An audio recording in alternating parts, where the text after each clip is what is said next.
Probably gonna sin again. Lord, forgive me. Lord, forgive me. Things I don't understand. Sometimes I need to be alone. Bitch, don't kill my vibe. Bitch, don't kill my vibe. I can feel your energy from 2 planets away. I got my drink, I got my music, I'ma share it, but today I'm yelling, bitch, don't kill my vibe. Bitch, don't kill my vibe. Bitch, don't kill my vibe. Bitch, don't kill my vibe. Bitch, don't kill my vibe. Look inside of my soul, to find gold and make it get rich. Look inside of your soul and you can find out it never exists. I can feel the changes. I can feel a new life. I always knew life can be dangerous. I can say that I like the challenge and you tell me it's painless. You don't know what pain is. How can I paint this picture when the color line is hanging with you? Fell on my face and I woke with a scar. Another mistake living deep in my heart. Buried on top of my sleeve in a flick. I can admit that it did look like yours. Why you resent every making of this? Tell me your purpose is petty again. But even a small lighter can burn a bridge. Even a small lighter can burn a bridge. I can feel the changes. I can feel the new people around me. Just wanna be famous. You can see that my city finally put me on stages. To me that's amazing. That's a quick check. With all this respect, let me say this. I am a sinner who's probably gonna sin again. Lord, forgive me. Lord, forgive me. Things I don't understand. Sometimes I need to be alone. Bitch, don't kill my vibe. Bitch, don't kill my vibe. Feel your energy from 2 planets away. I got my drink, I got my music, I will share it, but today I'm yelling, bitch, don't kill my vibe. Bitch, don't kill my vibe. Bitch, don't kill my vibe. Bitch, don't kill my vibe. Bitch, don't kill my vibe. Bitch, don't kill my vibe. Try to keep it alive and not compromise the feeling we love. You're trying to keep it deprived and only co-sign what radio does. And I'm looking right past you. We live in a world on 2 different axles. You live in a world, you're living behind the mirror. I know what you're scared of. Feeling or feel emotions inferior. This shit is vital, I know you had to. This shit is vital, I know you had to. Die in a pitiful vein. Tell me your watch and a chain is way more believable. Give me a feasible game, rather a seasonal name. I let the people know this is something you can blame. On yourselves you can remain stuck in a box. I'ma break out and then hide every lock. I'ma break out and then hide every lock. I can feel the changes, I can feel the new people around me. Just wanna be famous. You can see that my city found me, put me on stages. To me that's amazing, to you that's a quick check. With all disrespect, let me say this: I am a sinner, who's probably gonna sin again. Lord forgive me, Lord forgive me. Things I don't understand. Sometimes I need to be alone. Bitch, don't kill my vibe. Bitch, don't kill my vibe. I can feel your energy from 2 planets away. I got my drink, I got my music. I will share it, but today I'm yelling. Bitch, don't kill my vibe. Bitch, don't kill my vibe. Bitch, don't kill my vibe. Bitch, don't kill my vibe.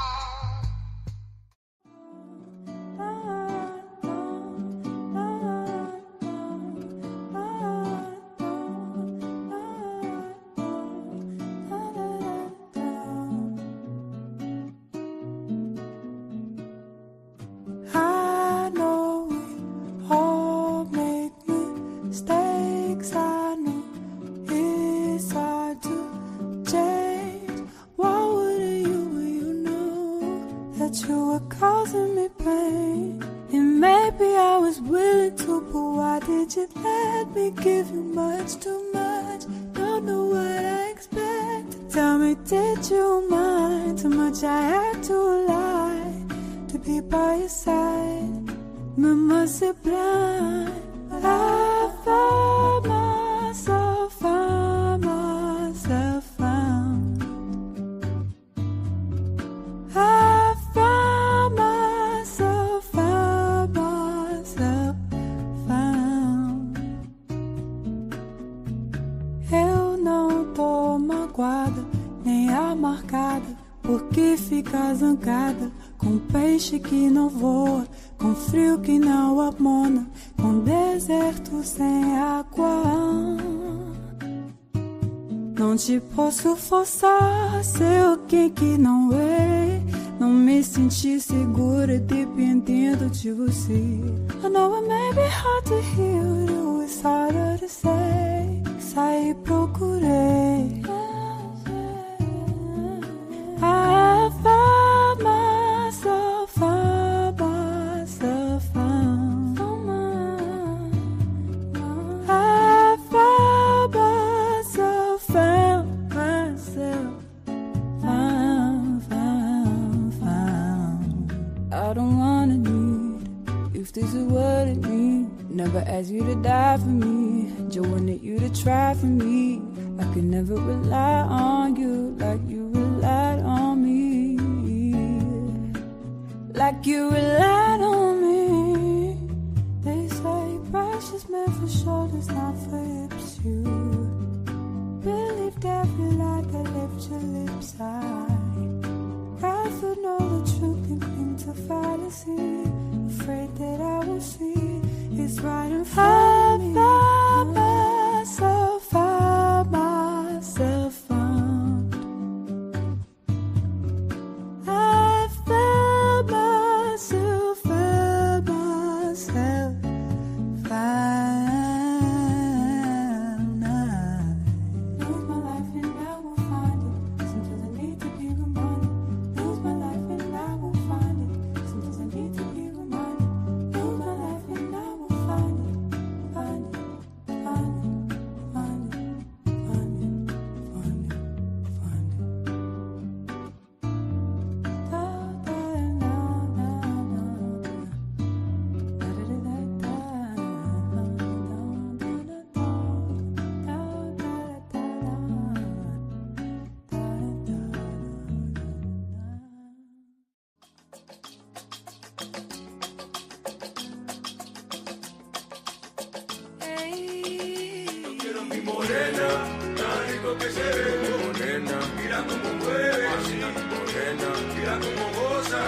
morena. Mira cómo toma, tómalo, morena. Tan rico que se mira, morena. Mira cómo mueve, así, morena. Mira cómo goza, goza, morena. Mira cómo toma, tómalo. Esperando pa' tu tiempo, mi amor para ti no soy un ejemplo. Y ahora tú me digas que tú sabes que yo soy para ti como la clave permanente. Esto es pa' tu mente, quiero ser tuyo por siempre. Y yo quiero que te sientas como yo me siento. Mira por ejemplo.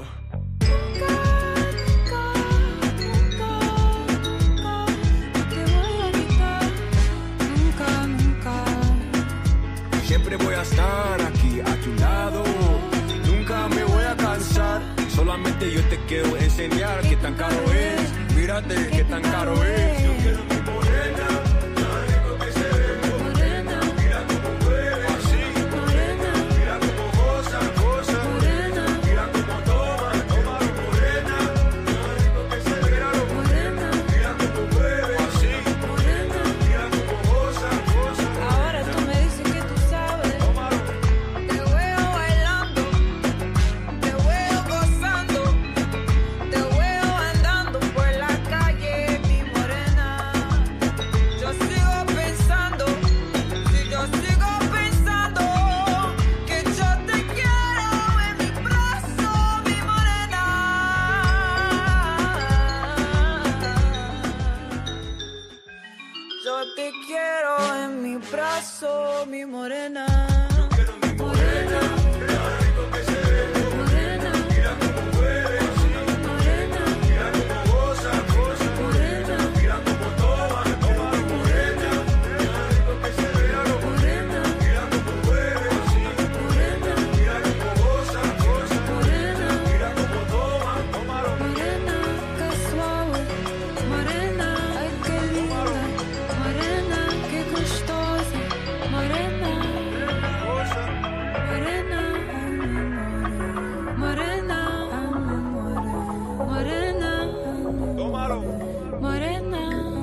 we're okay, babe, all I wanna ask you is, I don't wanna push you farther away, no, I don't wanna play no games. I just wanna call, see if we're okay, babe, all I wanna ask you is, are you down for love? Are you up for wanna be together, be together? Babe, I want you. I'll be the one you trust. You're all that matters, all that matters.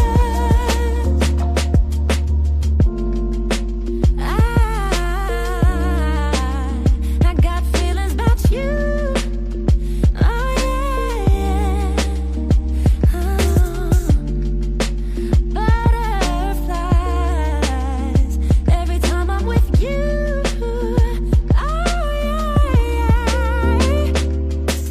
I don't wanna push you farther away, no, I don't wanna play no games.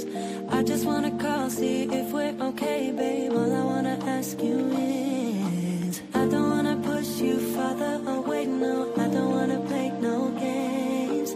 I just wanna call, see if we're okay, babe, all I wanna ask you is, are you down for love? Are you up for wanna be together, be together?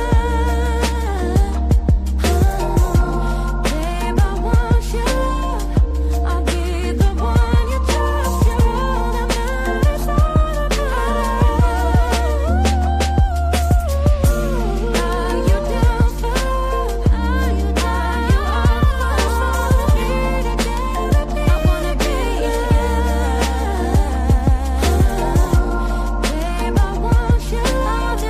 I'll be the one you trust. You're all that matters, all that matters to me.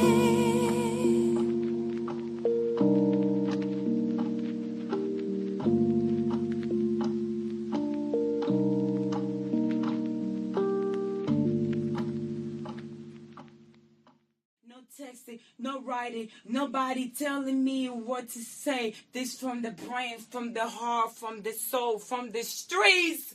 I'm a bitch from the streets. I get that money. I get that money.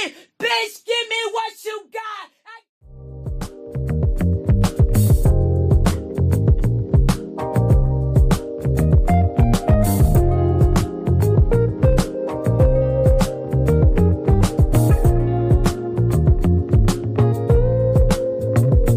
In this moment, Yes. I cannot say what's wrong or right. No. It's not hard to fool me, No. 'cause I'm addicted to the good life. Yes. Yeah, lead the way, I follow. No need to say No. where we are heading now, babe. I follow to the edge of it all, to the edge of it all. So tell your good night, 'cause I'll find no matter what. Yeah, susceptible now before the moment flies. Ooh, so tell your good night, 'cause I'll find no matter what. Ooh, susceptible now before the moment flies. It's not a problem, No. 'cause I know what I'm getting into. Yes. Yeah, and nothing can stop me, No. 'cause I'm addicted to what you and I realize. Lead the way, I follow. No need to say where we are heading now, babe. I follow to the edge of it all. So tell your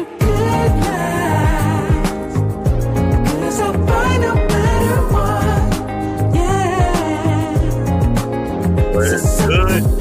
What is good? We are here. We are back. Before the moment flies, before it flies. So tell me goodnight. 'Cause I'll bite a better one. So set the boat down.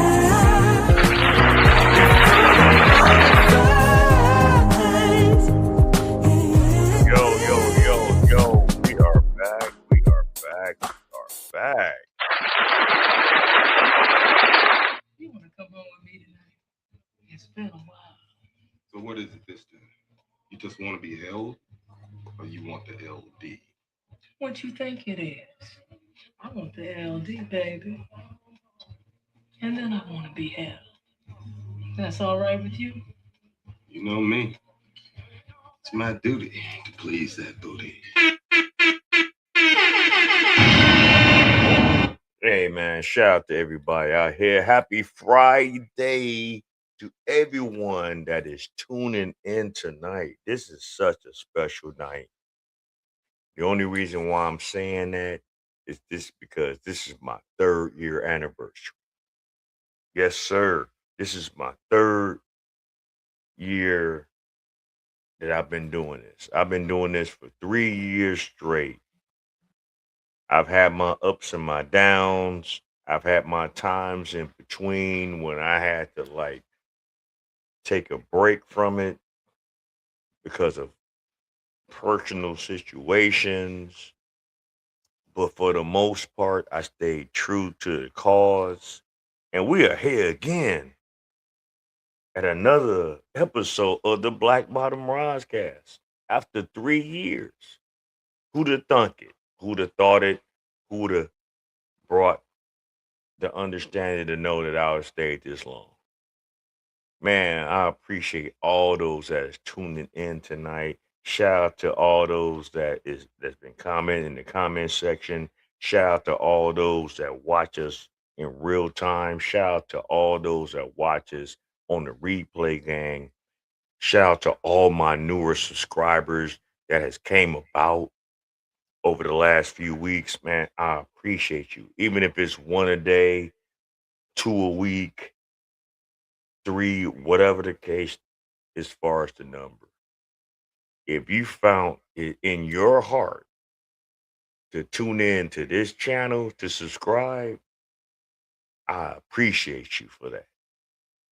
It is a blessing that you are even wanting to hear what I have to say, react to the things that we talk about, give your opinions and your comments, and give me your ideas abroad.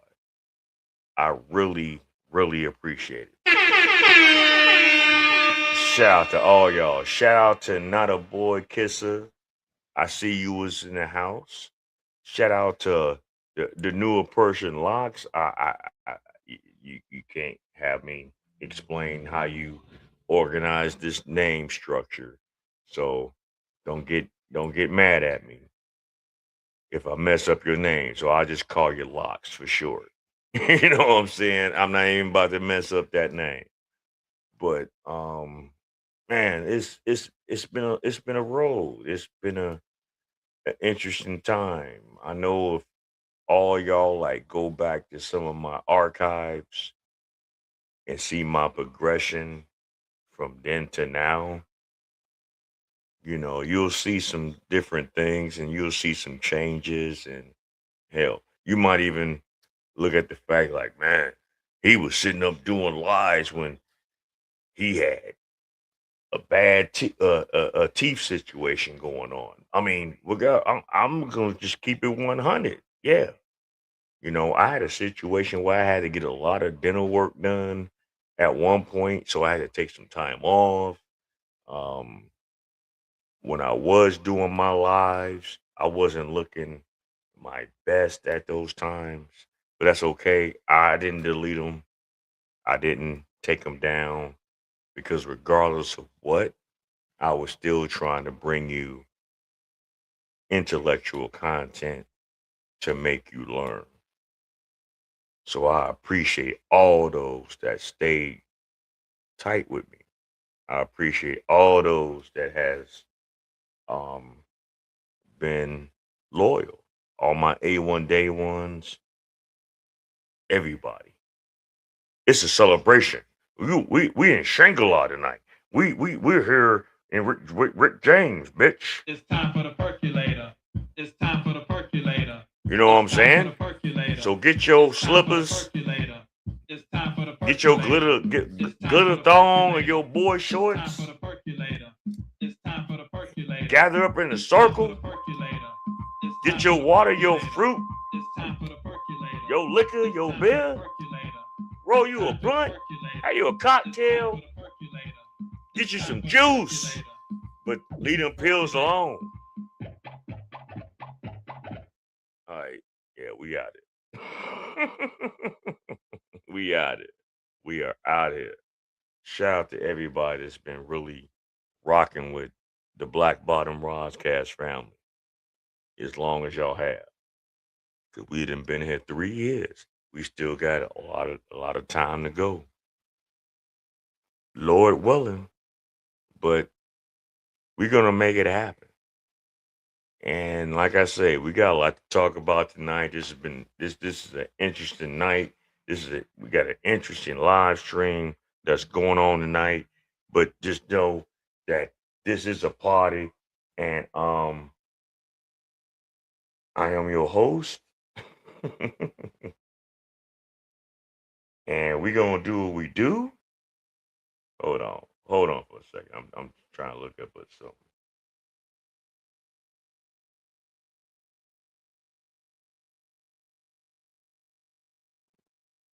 I pulled it right up. That's what's up.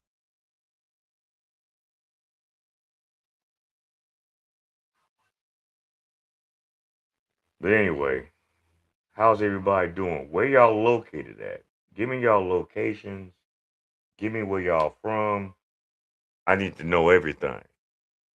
You know what I'm saying? Where you from, who you be, what you be, and all of that. Definitely. Because, it's a celebration tonight, y'all. Come on, man. There are some content creators that don't make it this far. They don't. Sometimes, they have a hot run. You just think what happened if y'all in these YouTube streets. Thank you, wifey, for that. Um, you seen what happened in the YouTube streets with some of these content creators. You got some people that was hot for like a year, hot for like 2 years, and all of a sudden they fell off, like Cooking with Kaya. You know what I'm saying? She fell so hard, but that's because she didn't look at this as a long term thing. She looked at it as a come up for her time and her mind at that time. Shout out to the O'Shea Duke Jacksons. Shout out to the media tutorial and the reviews. Shout out to Kevin Samuels, God rest his soul. Shout out to Simple the P, God rest his soul. Shout out to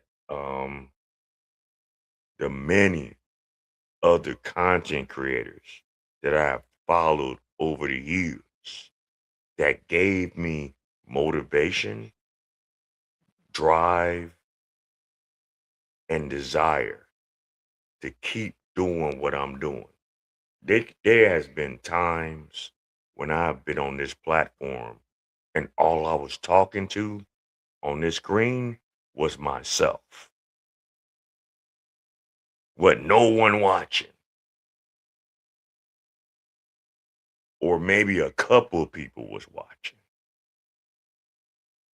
But the fact that I kept on doing it and I didn't want to stop because I have something to say. I have something to give to everyone so you can live and learn and try your best to be the best version of yourself. So I hope everyone had a good weekend. I hope everyone was safe. I hope everyone is striving to be the best version of yourself. And I hope you stay in your lane where you need to be. Because there's a lot of us that don't know how to stay in their lane. There's a lot of us that just go all over the place. And maybe it's because of attention or the lack of. Maybe it's because you didn't have enough support in your younger years. So you feel when you get to a certain level, you want to try to perceive yourself to be a certain way. It is what it is with that, right? Excuse me. But definitely, you never want to be like this.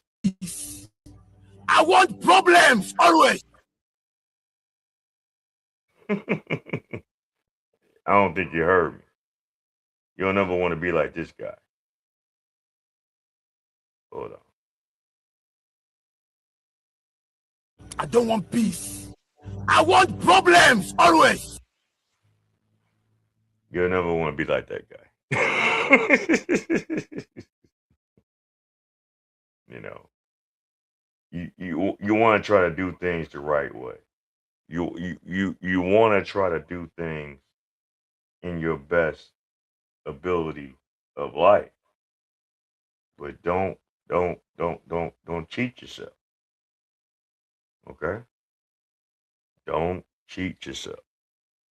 Shit, man, I'm tripping. Hold on for a second. No, that's not what I'm trying to do. That's not what I'm trying to do either. See, I'm over here struggle streaming. All right, anyway, you know, you don't want to not have peace. You don't want problems. We want to try to live and try to build. You know what I mean? But anyway, with all that being said, yeah, we got a show tonight. And we're going to do what we need to do. And for all those Illinoisans, everybody that's in the state of Illinois, especially in the city of Chicago, I got a real problem with how things is being ran out there. And that's because of our bum ass, not our bum ass, because that's not my mayor. I don't live in the city of Chicago no more. I actually live on the outskirts of Illinois. So what he got going on, it ain't my business. But it affects a lot of people that I know and respect. And Brandon Johnson is doing some wild and foul ass shit. And with this so-called team takeover, it's really showing me that people don't really care about what's going on out here in the streets. So shout out to Fox 32 News in Chicago for putting this out here. You know, they put out a lot of different, news stories and things like that. But this shit right here is going crazy. But we're gonna let Chicago Fox News 32 talk about it. So without further ado, let's go. I'm not starting off with a body cam tonight. We're gonna do some other stuff. So let's go. Do know one teen girl was arrested on weapons charges the week before. 8 were arrested near Staten Lake after another teen takeover in the Loop. And here's how Chicago currently handles these teen takeovers. The city can enforce a curfew before 10 p.m. when large disruptive events occur. In January, City Council advanced an ordinance giving Police Superintendent Larry Snelling the power to declare a teen curfew anytime, anywhere, with at least 12 hours notice, but its future is still uncertain. At the time, Mayor Johnson said he opposed giving one person unilateral control and has rejected proposals to modify the 10 p.m. curfew. Instead, So basically, what that's telling you, Brandon Johnson don't give a fuck. Brandon Johnson, y'all talked about Lori Lightfoot, right? Y'all talked about Daley back in the day. You talked about a couple other, people here and there without the hit in history. But for this man to gain that position and for his agenda to be what it is diabolical. He don't care about nothing but what he can gain from his political position in that seat. He don't care about you people. And it will only behoove you when the election time come up for Chicago's mayor seat to be, challenged. I would think it would behoove you guys to remove him from office. Not only just that, he needs to be brought up on certain charges. He didn't care about raising y'all taxes when he said he wasn't going to raise Chicago's taxes. He said he was going to help make the city of Chicago a better place, and countless number of businesses, major businesses that's been there for decades said, fuck this shit, I'm out. He cared more about illegal immigrants and their well-being more than he respected the everyday taxpaying people of the city. And now this team takeover bullshit that's become viral for like the last year, he's not even trying to regulate that and hold not only the parents accountable for this, but himself. But let's go with this news clip. He's called on parents to watch their kids. But we know in a lot of cases that just isn't happening, which brings us back to the curfew debate. Here now to weigh in on this is local activist Jamal Green, whose opinion piece on teen takeovers was published in the Chicago Tribune last week. Jamal, first of all, want to thank you for coming on, taking time out for us today. Thank you for having me, Tim. Let's talk about this. Your op-ed piece was very more like a plan, laying out what you think should be done in this case. You're a parent. Let's start there. Give us your opinion from a parent's point of view, what you think is happening here. I'm going to tell you this from a parent's point of view. I wish an I cleful God, if I ever knew that one of my children was a part of this, it's going to be problems and repercussions. See, this stems from single parents, particularly in the city of Chicago, single mothers and their failure of having true family structure to raise their children. Some of y'all can get mad at me all you want. You know what I'm talking about. A lot of you ladies out there in the city of Chicago, they got 2, 3, 4, 6, 10 kids by 12 different motherfucking daddies. And ain't none of these daddies in their life or in your life to raise these children. So we got to ask ourselves, is it really the problem of the men that's making this happen? Or is it the problem of the women that was allowing these men to impregnate them? That's the question. Men are gonna be men. These young boys, these older men, whatever the case may be, they're gonna do whatever. Okay.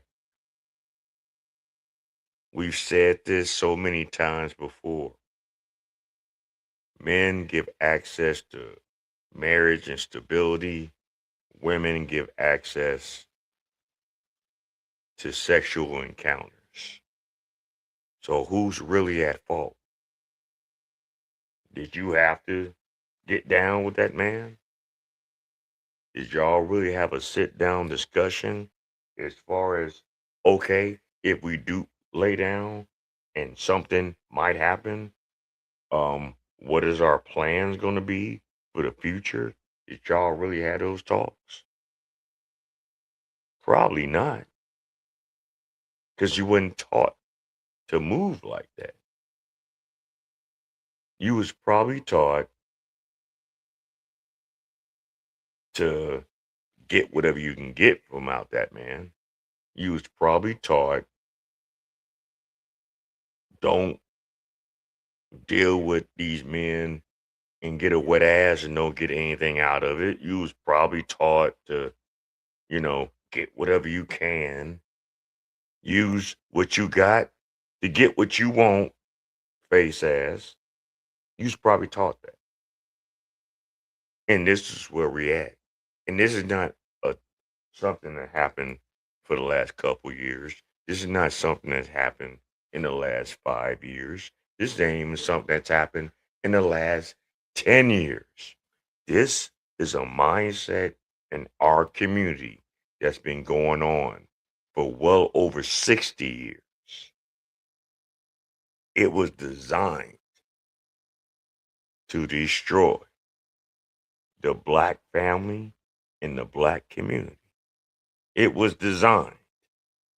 And a lot of us took it hook, line, and sinker. A lot of us have. I know some of y'all might not want to admit it. Some of y'all don't want to talk about it. Some of y'all don't even want to address it. But it is what it is. Certain programs, certain government laws, certain things in society was built to put us where we are right now in this video. So let's go. Well, I'll tell you what, none of my boys would be out there doing what these kids are doing. I think there's definitely a cultural problem. We need a cultural reset in these neighborhoods. It's one thing to say, oh, we'll call out to parents and not do anything, or we'll create opportunities. After school programs are not what's going to stop teen takeovers, right? Do we need to provide more opportunities? Yes. But one thing that we must provide first is accountability. You can't have opportunity without accountability. And young people should not be able to come downtown to be able to wreak havoc in our neighborhoods because it was a Hyde Park as well, with no accountability for it. We need to hold them accountable. We need to hold the parents accountable. We need to see what's going on at home. The parents got to be accountable for this. And if the parents need help, we can provide support as a city. But one thing what we cannot allow is our city to be in a place where there's lawlessness and there's no one doing anything about it. We have to. What needs to happen is this. These are the laws that need to be happening, not only in the city of Chicago, but in any urban area. And I know I'm speaking politically correct, but any black area that has a very high level of poverty. People need to speak up as far as how do we get here? How do we get to this point? Why is it that we don't want to point out the elephant in the room? Why don't we want to point out that the single parent home is failing not only their children, but their society. And I'm saying this specifically towards the black community. Ladies, I'm sorry. Y'all might hate me behind this, but y'all have failed not only your children, you have failed your community, and you have failed the works of your ancestors. How y'all move out here. Oh, what the fuck you mean? You know, some of these men, they ain't shit, they ain't this, they ain't that, but you dealt with them. You sucked on them, you fucked on them, and you procreated with them.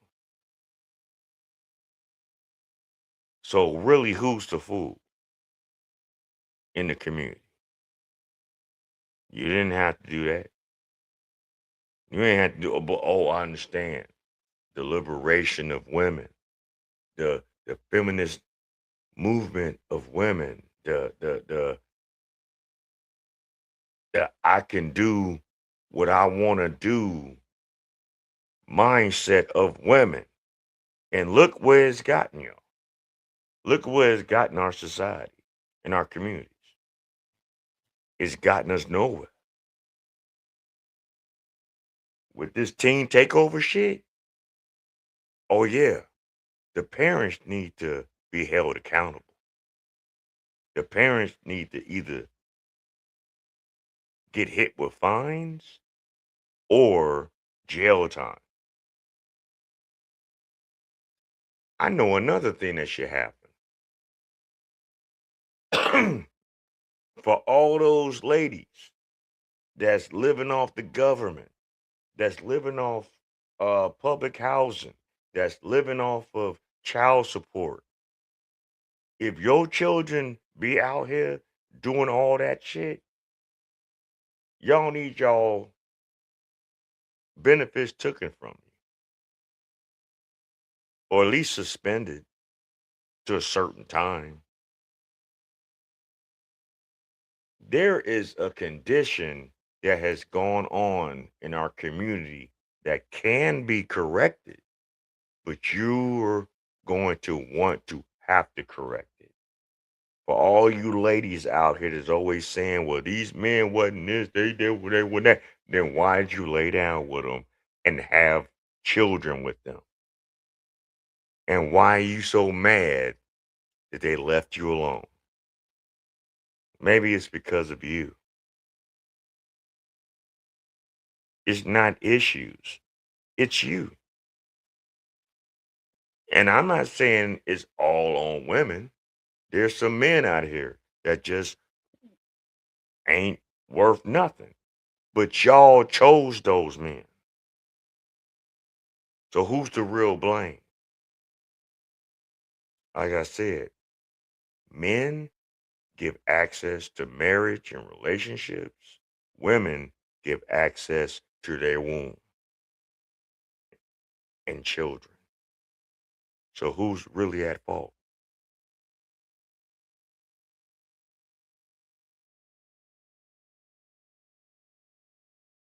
Jump on this and make sure that we are very ruling with an iron fist on downtown in these neighborhoods. We are not allowing teens to just run rampant, jump on cars, fight each other. Someone poured a knife on a senior. We should not be allowing this, and we got to stop this right now. You know, Jamal, you and I both grew up in the city of Chicago. I want to point out the fact somebody you watch may be like, where is he? You're on your way to an event, so you took out time to be with us today. But you and I both grew up in the city of Chicago. You heard that man that was in Hyde Park. He said, I would have never done this as a child. I'm sure you feel the exact same way. You mentioned. And the only reason why that older man said that, people like myself and older, we were raised a different way. not only that we was kind of raised with some sort of structure and balance, whereas we had a male and a female that was elders in our life, whether they was our mother, whether they was our grandmother, whether they was our grandfather, whether they was our elder uncle, they instilled in us some kind of values. There's no such teachings right now. And even if it has been that kind of teaching, these children are so far gone, they don't even want to hear it. They don't even care about it. And that lies solely on the parents. The parents, either you don't give a fuck about the location that you have your children in, because that's the number one thing as far as why a lot of these children is run amok, is location. That's one. Second, the parent or the parents don't care about laying down a foundation or structural way of living life. Cleaning up behind yourself, getting good grades in school, not being a troublemaker, not being a nuisance to society. Do y'all teach y'all children that? I'll wait. If you do those four things right there, then we have no discussion. But if you're not, we have a problem. Mention accountability. That is something we've heard time and time again. In your opinion, what does accountability really look like here? Well, when we have these mass takeovers, the city needs to jump on it immediately.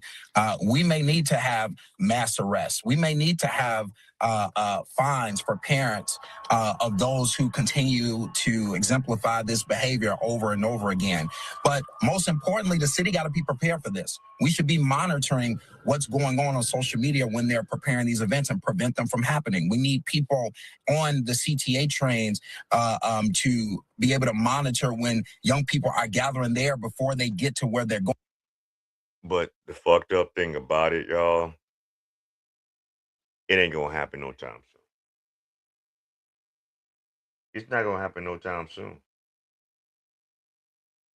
Because these people are really hell bent. The powers to be. Hold on, shit. The powers to be don't give a shit about what's going on in the community, especially here in Chicago.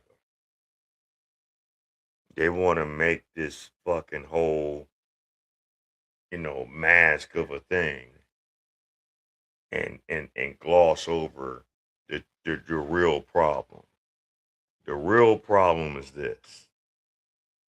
The leaders that y'all voted for don't give a fuck about your community. All they care about is their bottom line. All they care about is their pockets. All they care about is those that's going to kiss their ass.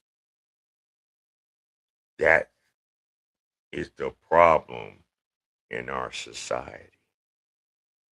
Too many people kissing ass and not asking questions. Real questions as far as what are we doing out here? Why is our communities ravaged with crime, drugs, lack of education? All those kids that was running around for the teen takeovers in Chicago, I bet you ain't none of them excelling in school.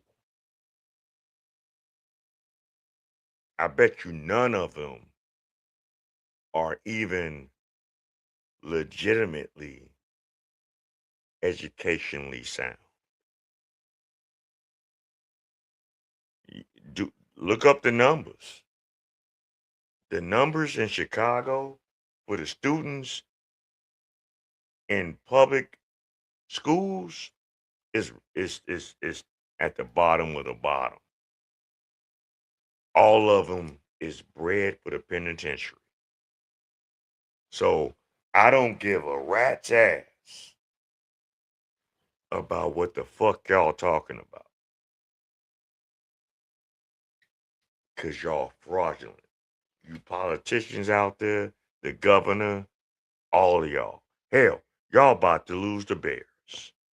The oldest sports organization in this fucking city. Well, I'm not in the city, but I'm in the surrounding areas. But still, in all, you're about to lose the oldest sports team in the city of Chicago because you bum ass motherfuckers don't want to give them what they want to better their organization. And it's all business. Y'all still gonna make money with them, but you want to make more money than them. And that's bad business. That's bad fucking business. And we'll find out in the next month or so what the Chicago Bears are going to do with that. Because they're getting ready to get up out of here. Like, real fucking talk. But anyway, it's some other shit that's going on. That whole Jaden Ivey shit with the Chicago Bulls. And because he lives a Christian lifestyle, y'all ganged up on this man. And the Chicago Bulls that I once used to love kicked this man off the team because of his spiritual and religious views. And I thought we had freedom of speech. Yeah, we have freedom of speech, but it's crazy that, yeah, we do have freedom of speech, but the consequences of what we say is 10 times over. So let's and what really kills me about this, right, is that just like any other person in the past that has a voice and has a platform to speak on a large level that y'all don't agree with, y'all always want to say he crazy or they crazy. But just listen to what he had to say. And this is after the fact that he got released by the Bulls. Jaden Ivey went live on Instagram again and reacted to the news that he was waived from the Chicago Bulls and also called out Stephen Curry. They said my conduct is detrimental to the team, right? Why didn't they just say we don't agree with his stance on LGBTQ? Why didn't they say that? Well, how is it conduct detrimental to the team? What did I do to the team? What did I do to the players? I did nothing but practice with them, play with them, pass the ball to them, good teammate to them. Said good job, good shot. I said, good job, good pass. Way to play, bro. Right? I said these things to my teammates. Was never detrimental to them. So why is it that the NBA? First off, I gotta say this. For all those in the city of Chicago, for all of us that's in Illinois, let's keep it 100. The Bulls organization is trash. Jerry Reinsdorf has brought that organization down, and he's been riding the coattail of the 90s, the late 80s and 90s Bulls this whole time for damn near 30 goddamn years. Almost 30 goddamn years. The last time Michael Jordan played in a Chicago Bulls jersey was 1997. That was 29 years ago. We have not seen anything close to that since then. Oh, well, what you mean? We had Derrick Rose. Yeah, Derrick Rose was a very good generational talent. But guess what? Derrick Rose didn't have no help. Derrick Rose needed a wingman to carry the load sometimes. Derrick Rose needed a legitimate six man to carry the load. He did everything basically by himself and blew his body out. And then y'all shitted on him. He came back. He wasn't the same player. God damn it. Coming from a major knee injury and knee surgery, you're not going to be the same as what you was before you got hurt. Y'all literally ran him out of town. He went on to play with other teams. I think like 2 other teams, like Minnesota. Yeah, he played with Minnesota. I believe he played with the Knicks before he just said, hey, look, I'm done. He played with 2 other teams after that. Showed his flashes of what he once was, but because of the injuries that he sustained. Matter of fact, he didn't blow one knee with the Bulls. He blew out both his knees. And y'all pushed him out. And then y'all did that bullshit retirement thing here not too long ago in Chicago. Because you needed the publicity. Because he just that fucking gun-ho for Chicago.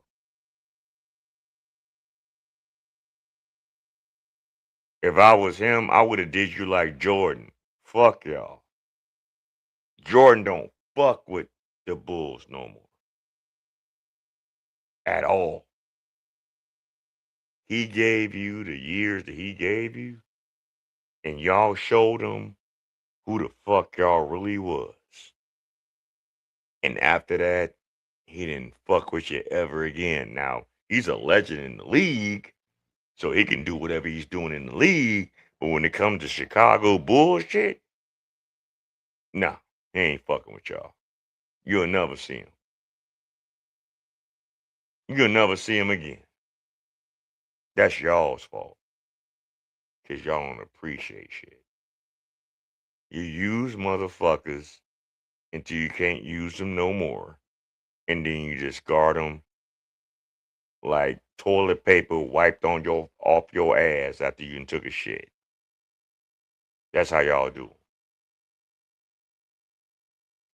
And y'all doing this man bogus. And he didn't even get a chance to really even show what he can do for y'all. But let's go. Yeah, and the Chicago Bulls say that I'm detrimental to the team. How?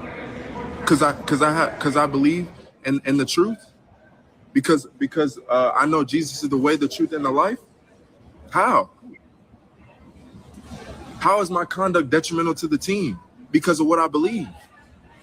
Because of what the truth is. This is not about me. This is about the kingdom of God. This is about the truth of the Bible. Because I spoke. And I will say this, and I'm not a Bible thumper, but I will say this. What he's talking about is this. And I know some of y'all are gonna have your own opinions, your own thoughts, your own views. It is a complete abomination to cater to honor and to even live the lifestyle of this alternative lifestyle.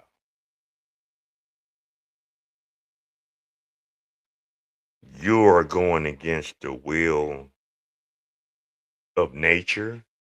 You're going against the will of biology. You are going against the will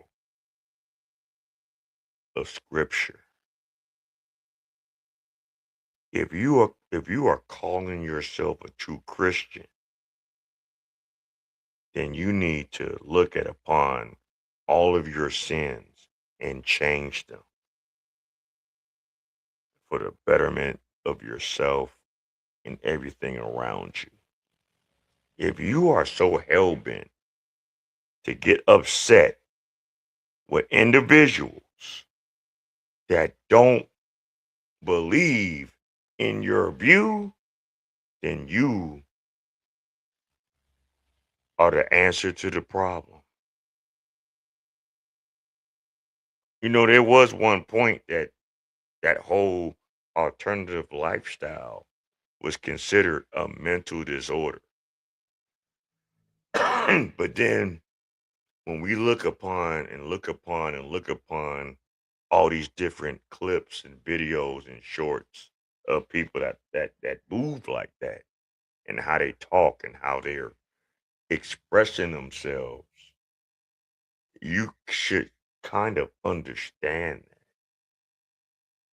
Look, we're even at a point right now in life where we done raised our hands up and waved the white flag. Fuck it. We give up. Why why you why are you promoting this to our children? Why are you having 10, 11, and 12-year-old children that don't know nothing about nothing but being a child, questioning their sexuality? This is a serious problem. This is a serious fucking issue. Everybody got their wants, they needs, their desires. But y'all so selfish that you will put this shit so deep in society that you got children questioning who they really are. Think about that. I spoke what the truth is, because I call these things out, because that's what it is. The word of God will be preached to all nations, and then the end will come. That's what's gonna happen. My conduct is not detrimental to the team. That is a lie. That is a lie. How is my conduct detrimental to the team? But like I said, like I have nothing to prove. I have nothing to prove. God gave me gifts to play basketball. God gave me gifts. I can play basketball. I'll still be able to play. Lord willing, he gives me an opportunity to play again. And that's fine. If he don't. Hey, Jaden, lead this country, bro. Go play overseas. Go play for France. Go play for Italy. Go play for anybody else but this fuckery of an NBA, this fuckery of this country. Because it ain't got so hell-bent in the handbag. Ain't no NBA team is going to take this man behind this bullshit. The worst team in the fucking league right now, in my opinion, is the Chicago Bulls. That's ran by Ashkenazi. Yeah, I said that shit. He runs the White Sox. Why you think them teams are not elite. And these teams, at one point, yeah, even though he was a part of it when Jordan was there, but nigga, you lucked up with Jordan. Just like you lucked up with Ozzy and all them other motherfuckers on the South Side with the Sox that broke that record of not being the best team of all times. Because historically, the White Sox could have been one of the best teams in history alongside of the New York Yankees. But we had a crook of a motherfucker named Comiskey that ran that team. And I know some people want to praise him, blah, blah, blah. But thanks to Comiskey is the reason why the Black Sox scandal lives in infamy. They said, fuck this shit. And they should have won it. I mean, they was that good. But they wasn't being treated correctly. And if you're not treated correctly, you need to do the right thing and leave that situation alone. Leave it where the fuck is at and move the fuck on.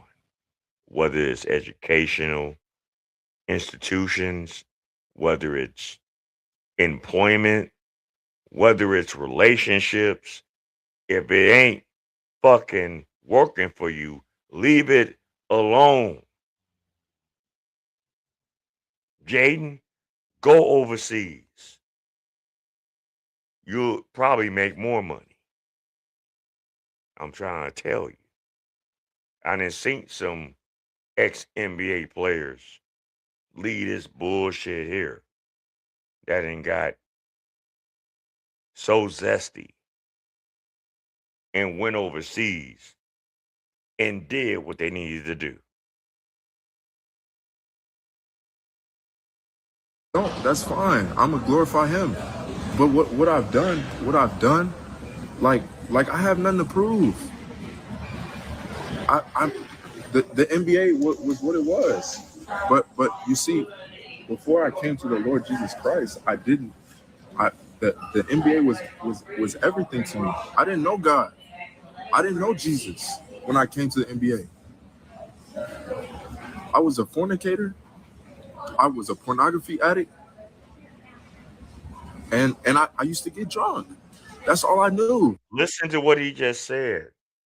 Do y'all understand what he just said? I don't think y'all really understanding the dynamic of what's going on right fucking now because y'all so used to certain things moving a certain way. He admitted that he was a fornicator.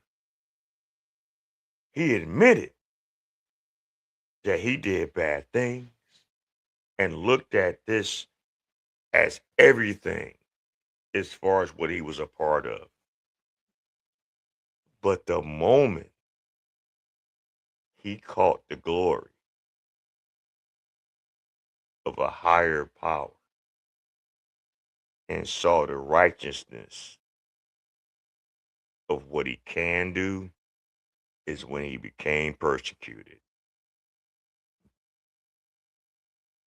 You motherfuckers out here in this country ain't real Christians.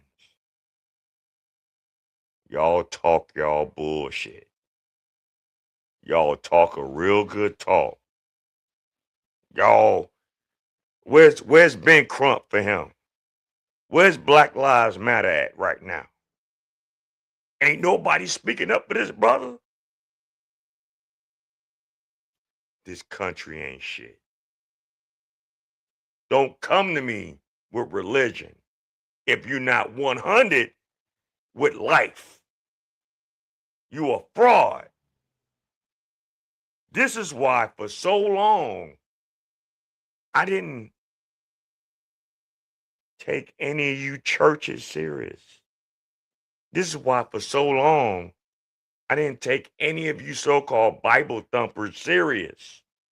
I don't have to know the Bible word for word. The Bible is in me. The scriptures are in me, in my DNA, in my spirit, in my mind, in my soul. I don't have to learn all this shit word for word to know how to fucking move, how to treat somebody, how to live my life, how to do people a certain way. I don't have to do that. It is so many frauds out here that claim they live a certain lifestyle, and you are shit. You want to know how I know? Let me step back away from y'all and see how y'all really live. That's how I know how you really righteous, if you're so righteous. But a lot of y'all is chaotic. And you have no structure. You have no real spiritual energy. You're fucking capping. Let's go. This shit pissing me off. I'm sorry. Sorry for the rant. And after a win, I felt good. After all those points, I felt good. I felt good. I felt like I had everything set out for me. Right? But as soon as that shut down for me, as soon as I didn't start, that's when God was humbling me. And he said he sat me down for a reason. What good is it driving the store with the Ferrari? Hey, listen to that. He said when he didn't get to the position of starting or being one of the top dogs, he recognized that it humbled him.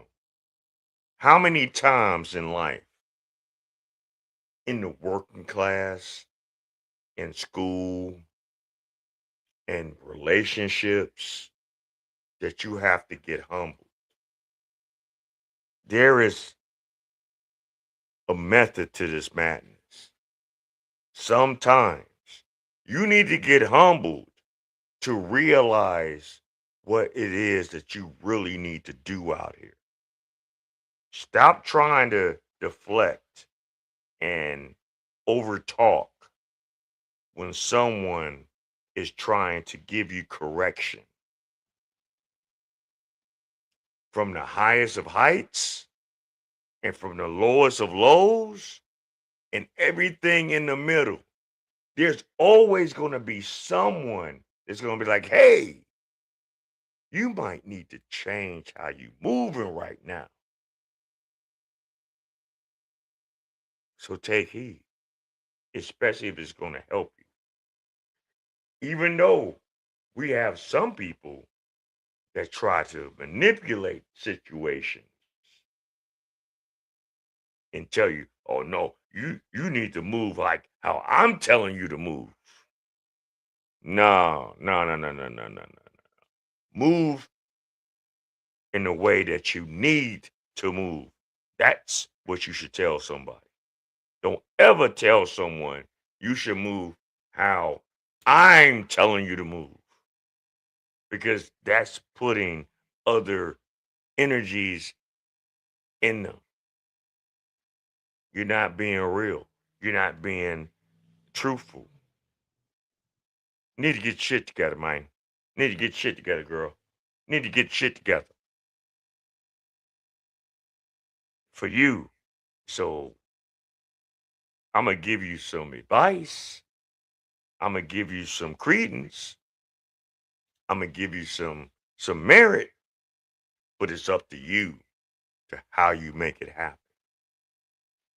That's what the fuck we supposed to do. And we don't do that. All we do is criticize, deflect, talk bad on, deflect, criticize, deflect. That's all we do. So many of us get people so riled up Whereas if they don't have enough self-intelligence for themselves, will fucking live in misery into the day they die. And then some will recognize that shit and leave you where the fuck you standing. And then y'all mad because they left you. If you was really doing shit the right way, they won't leave you. I'm gonna say this one last time. If you're doing right, if you're doing right, blah. If you're doing right by a person the right way, they won't leave you. If you fucking up and you feeding them bullshit and they recognize your shit, if they leave you, don't get mad at them. Get mad at yourself. I'm telling you real spill right now. And if you don't want to believe me, keep thinking how y'all think. You only get to drive that Ferrari for the time being. You're not gonna sit and drive a Ferrari for 10 hours. When has anyone driven a Ferrari for 10 hours? No one. But still, like what good is it gonna do for you on Judgment Day if you don't know the Lord Jesus Christ and you don't obey His commandments? It's not gonna do no good. It's not gonna do no good doing your will, trying to win. What's so wild about this right now, right? We're gonna have some story time. I got a little time tonight. This is our 3rd year anniversary. So man, shout out to everyone that might be listening. And maybe some of y'all might not even be tuning in right now. And that's fine. For my A1 day ones that really want to listen to what I'm saying, I'm speaking this to y'all. He said something very key, which made me look at something that I actually saw the other day, right? None of this bullshit's gonna matter once Judgment Day comes. Not your mindset, not your attitude, not your laziness, not your selfishness, none of that shit, your money, none of it is going to matter on the day of judgment. He made me think about something I just saw here recently. I saw a short by a woman that said that they had a very impactful dream, right?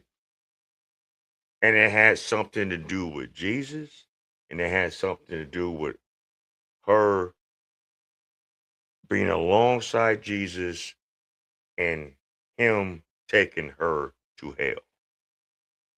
Not because she was going to hell, but I think what she was conveying is that he wanted her to see something, right? So when she was explaining this story, she was saying that it was her and Jesus in hell. And she expressed the different surroundings of certain things. And she said that she saw this cave, right? And this cave had no one in it, and it had these jail bars that was leading up from the ceiling all the way down to the floor. Okay.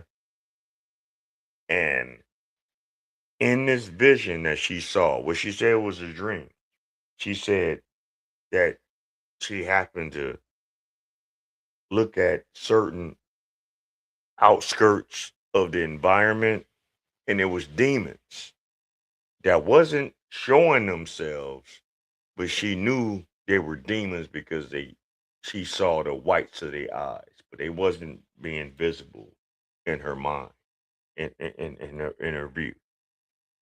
So she happens to turn back to the cave that originally at first didn't have anybody in there.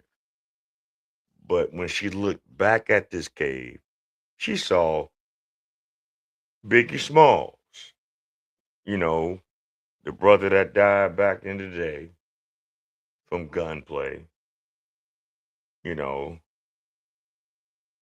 Notorious Big, she saw him in this cave holding on to the jail bars. And she said that when she looked at him, he was on fire. But it wasn't that he was like on fire from the external view. She said that he was on fire internally. So it was coming from within him. Okay. And she's like tripping about how this image, I'm assuming, is looking in her mind. Because we all know we have, a lot of us have these dreams that just go off the rails. If I told you about some of my dreams, you might be looking at me like I'm crazy. But that's another story for another time. But she was explaining how he was looking. And she was like, damn, Biggie's in hell. He didn't go to heaven. He's living in hell, right? So she looks at Christ and was like, damn, you know, why is he going, why is he here and why is he doing what he's doing? She said that Christ said to her that the reason why I sent him down here is because he said he didn't need me anymore. He didn't need that spiritual guidance. He didn't need that internal guidance and believing in me to carry on with his life. So, with that being said, when he passed on, she said basically, yeah, Christ sent him down to hell to suffer for what, because he didn't believe in me. He didn't need me. That's what he said. He said that he didn't need him. So, okay. Since you don't need me, then you deal with the other side of the world, of the coin. And she said also, when he said that to her, the demons looked up and they were speaking in some dialect that she couldn't understand, but she understood what they was talking about because they was pointing at Biggie, and they got him up out of there, and they got some other like staffs and weapons or whatever, and they took him up out of there, and they were torturing him. Now, what she explained in this vision is that when you're down there in that realm, regardless if you're passed on, you still have your bones, you still have your organs, you still have all your feelings. So he was feeling physically all of the agony and the pain of what he's dealing with. That's some serious shit, man. That is real serious. That's serious. That's on a whole nother level. Cause how would you know once your last days has come and passed that you will feel anything after that unless you really lived a life of fuckery, really lived a life without acknowledging who gives you life. I mean, I'm not just talking about just your mom, your dad, stuff like that. There's still a higher power that governs us all. And if you don't believe in that, then that's your thing. That's your spill. That's your niche. I'm not gonna like try to debate you on that. If you don't believe in a higher power, that's fine. But still in all, what we do, how we move, and how we treat other people does dictate what might happen in our last days. So don't think this is a scare thing to try to make you think or move a certain way. You could be Muslim, you could be Islam. No, I said that's the same shit. You could be Muslim, you can be Christian, you can be Buddhist, you could be whatever. But don't ever think that you're higher than the Most High. Don't ever think that you're higher than another person. We all live on this realm together. All this man tried to say is this: we, a certain group of us in this society, is tired of the propaganda that people are making acceptable, not only towards us as adults, but to our children. And that's a serious problem. You want to be a part of that alternative lifestyle? Have at it. You want to sword fight on Wednesday nights with each other? You know, Billy and Bob, that's on you. You know, Susie and Mary, y'all want to scissor each other? That's y'all's fucking problem. That's your problem. But that's y'all shit. That's y'all escapade. The whole lifestyle is not about pro-life. The whole lifestyle is not about procreating. The whole lifestyle is not about children. All y'all care about is y'all own personal wants and needs. Just to keep it 100. If you really want to be 100 with the world, you T.S. Madisons and all you other motherfuckers is out here, you know, fronting and flexing and getting mad that people are questioning or having questions about what the fuck y'all really trying to do.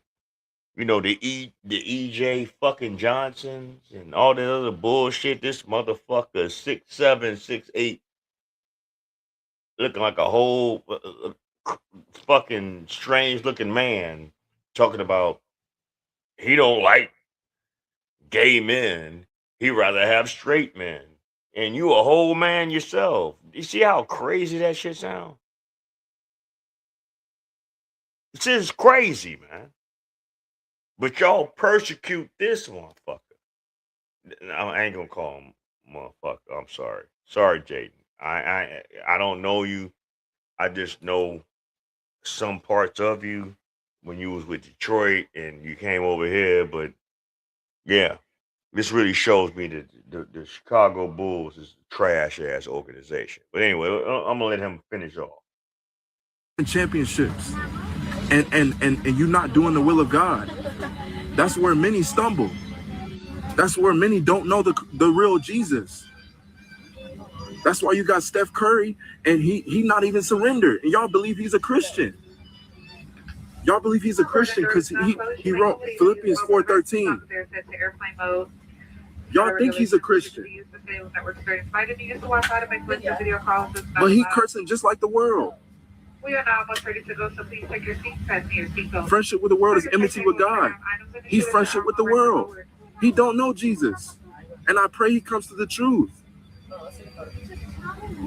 That him and his family will be saved in Jesus' name. because all that stuff is not gonna matter on Judgment Day. All them rings he Hold got. up.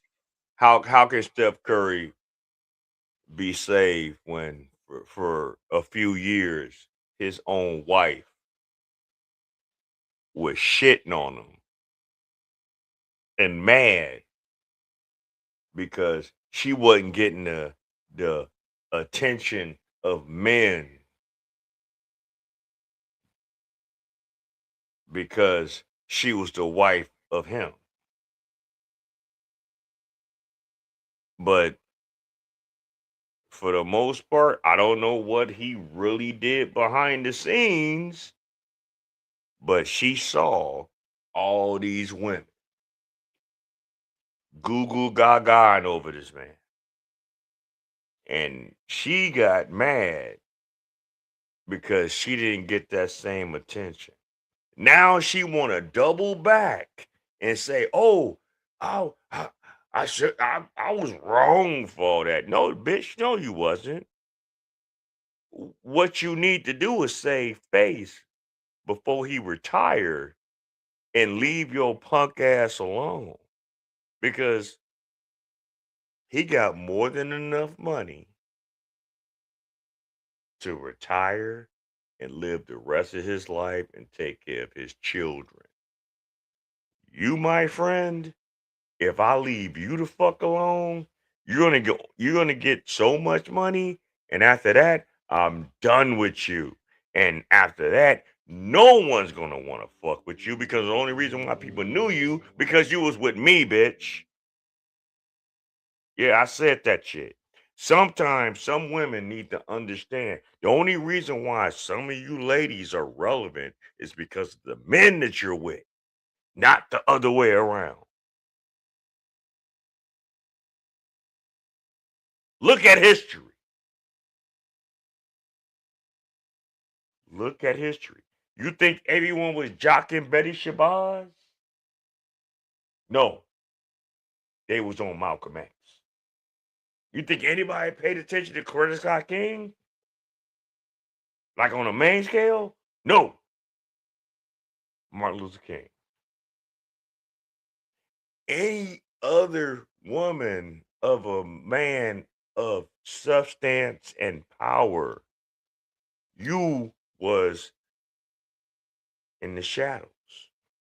That's where you're supposed to be. Oh, what you mean? What you mean I'm in the shadows? No, you're supposed to be in the background.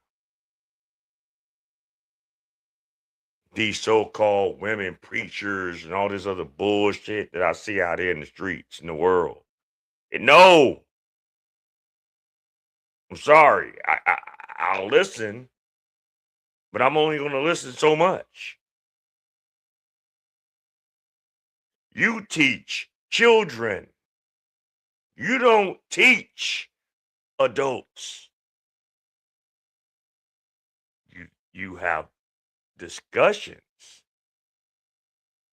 in divisions with adults. You don't teach adults, ladies. That might hit a lot of y'all hard in the stomach. But there's nothing that a woman can teach a man that's a grown man other than respecting them as an individual. That's it. That's the only thing that y'all can teach a man. You can't teach a man how to move, how to groove, how to make money, how to invest, how to fucking live his life. You can help him, but you can't teach him. That's the problem of today's society. There's too many women out here think that they can teach men how to be men, and you can't. But anyway, let's go. I'll buy it, yes. All them rings LeBron got. All them rings Michael Jordan got. All them people in the Hall of Fame who don't know Jesus Christ. No. I'm all good. Thank you, bro. It's not gonna matter on Judgment Day if you don't know Jesus and your name's not written in the book of life. And they gonna try to stop me, but I'm not. I'm gonna keep speaking the truth. Man, listen. Wilt Chamberlain sat up there and claimed he slept with over 10,000 women in his lifetime, right? What he so-called allegedly passed away from was that bad disease that you can never get rid of. The only way you get rid of it is when you go to the upper room. That's crazy. All the shit that happened in the 80s, the late 70s and early and mid 80s with the LA Lakers, you know, Showtime. I know some people you don't hear about because they're not too popular, but the main one, Magic Johnson, what he end up getting? Houses in Virginia. But yet and still, he's still around. Because for whatever reason, they wanted to make sure he stayed around. So they gave him the necessary medicine to keep him around.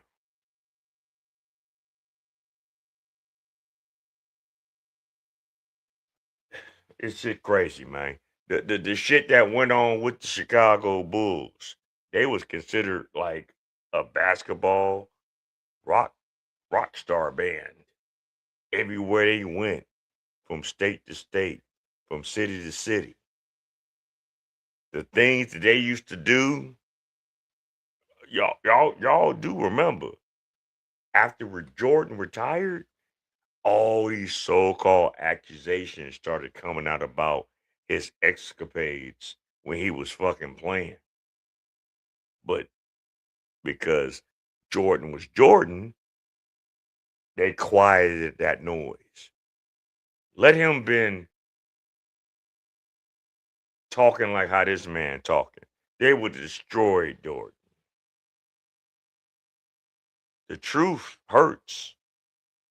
A lie keeps you around. The truth hurts, but a lie will keep you around. Ain't that some shit?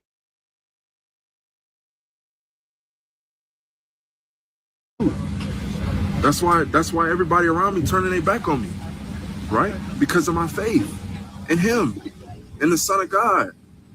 That's why I didn't get myself waived. I was in the gym today. I was rehabbing. I was lifting, doing what was required of me in my job, doing what was required of me, doing whatever they said to do, doing whatever was required of me. I could have quit on my own self, but they kicked me out. And I'm sure every NBA team gonna say the same thing. We don't want him. We don't want him. He's too religious. He's too religious for us. Yeah, they gonna kick him out the league, man. Ain't nobody gonna sign him. But guess what, bro?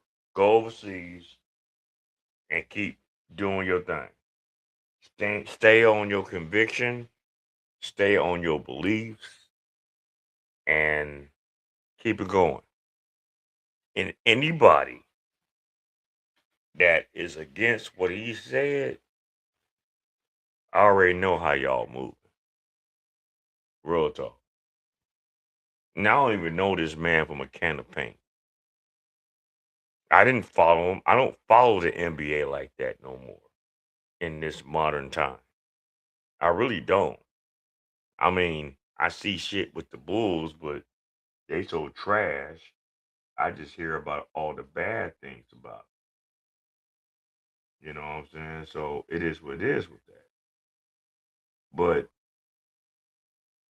I respect what this man's views are because he's trying to be righteous, not only with himself,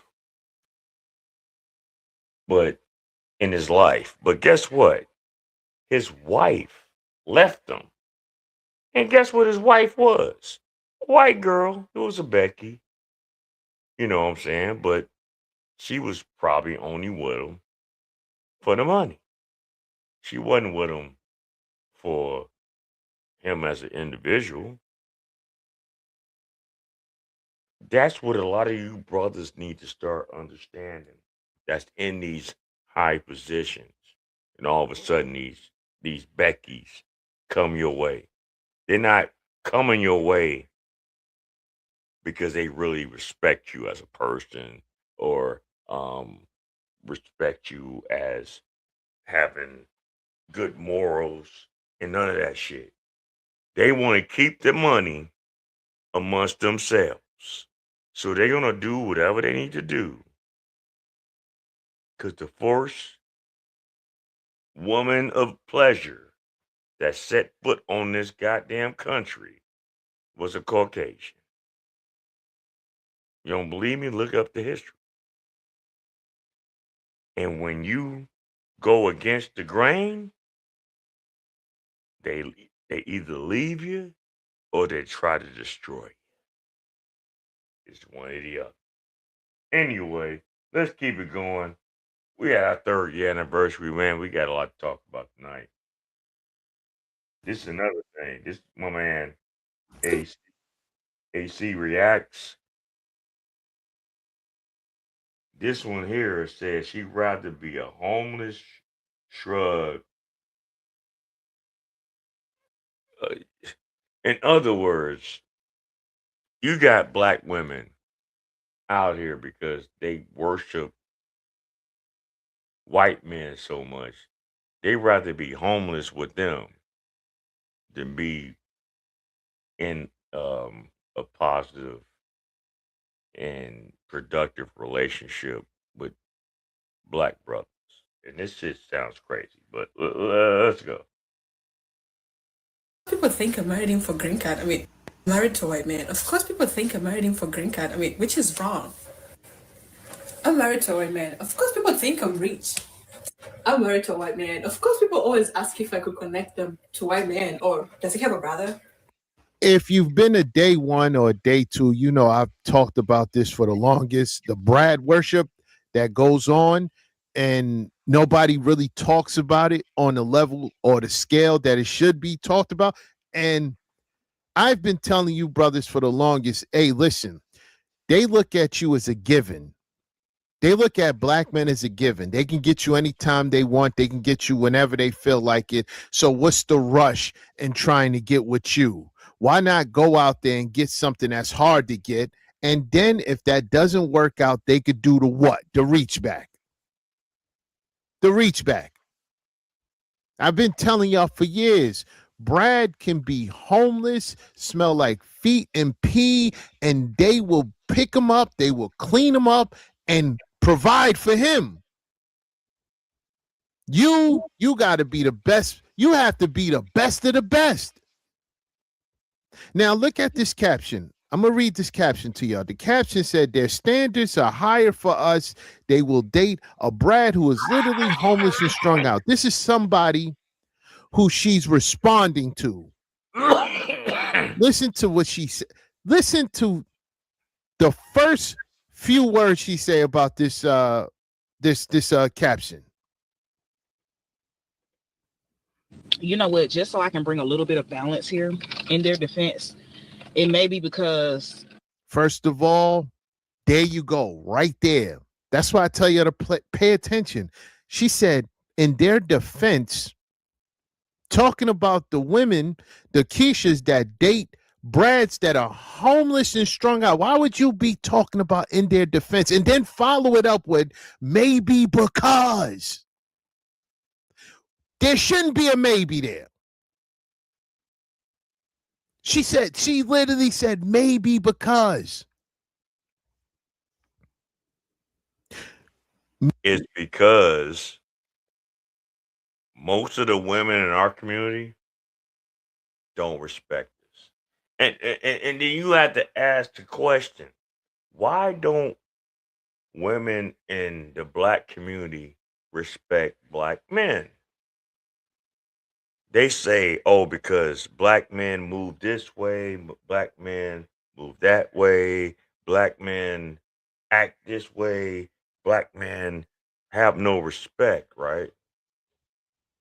But at the same time, you need to ask yourself this simple question. One, what black men did you choose? Did you choose the black men that grew up with both parents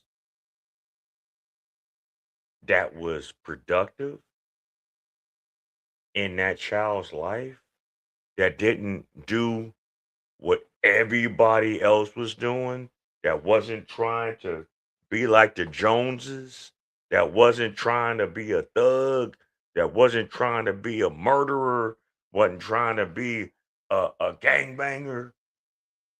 Did y'all deal with those men? Or did you deal with the men that grew up in single family homes?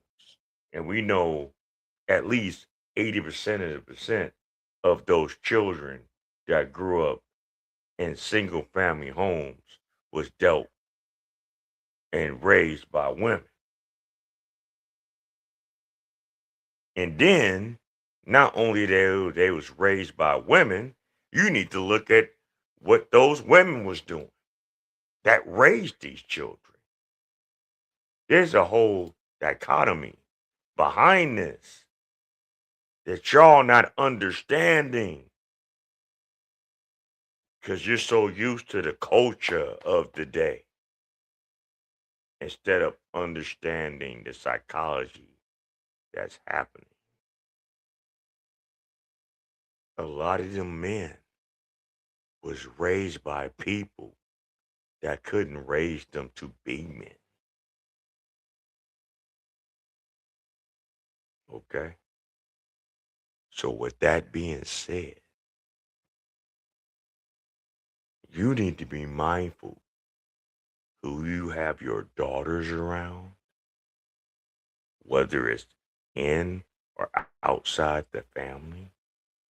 You need to monitor who your sons are around,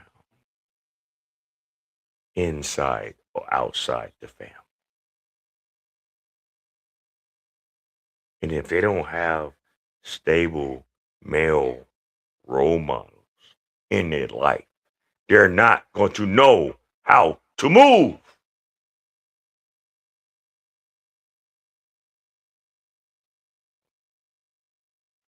Meaning justification for why they will date a Brad that's homeless and strung out over a productive black man. You can't make this up, man. Wake up, black men. Wake up. I'm not making this up. I'm not waking it up. I'm trying to wake you up, man. I'm trying to wake you up. Please pay attention and stop looking at my channel. Stop looking at my message and thinking that I'm extreme. I'm not extreme. I'm responding to extreme situations that I.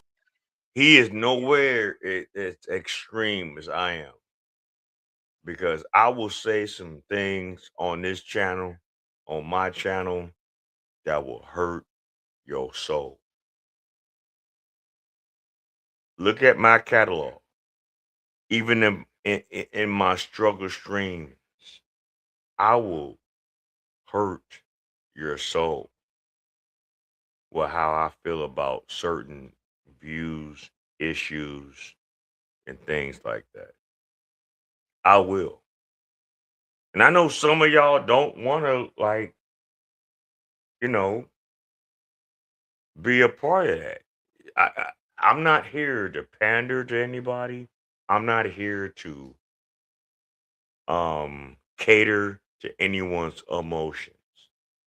My channel, this Black Bottom Roscast, that is at his 3rd year anniversary right now. I am only here to give you information, knowledge, and understanding, and to have a grown folks discussion and have fun talking about it. If not, if you're not on that time, I understand. Maybe you're one of those that just don't want to understand true knowledge and true information. I can't, you know, stop you from feeling that way. You're gonna believe what you want to believe. You're gonna move how you want to move. You're gonna live how you're gonna want to live. That's it. But what I will not do is not give you information that you can actually take a hold to and learn from. I'm not here for my own personal gain. That's not my purpose with this platform. This platform is to really show you the dysfunction and for us to come with a solution to change this dysfunction. That are happening with us, and you are too gone to realize what is happening. Let me get to it. Let me get to it. Let me get to it. You know what? Just so I can bring a little bit of balance here in their defense, it may be because crazy. As a black woman, we just kind of expect more from our men. You know, So she expect more from us, but when they get with Brad, they don't expect much. This is what I be telling y'all.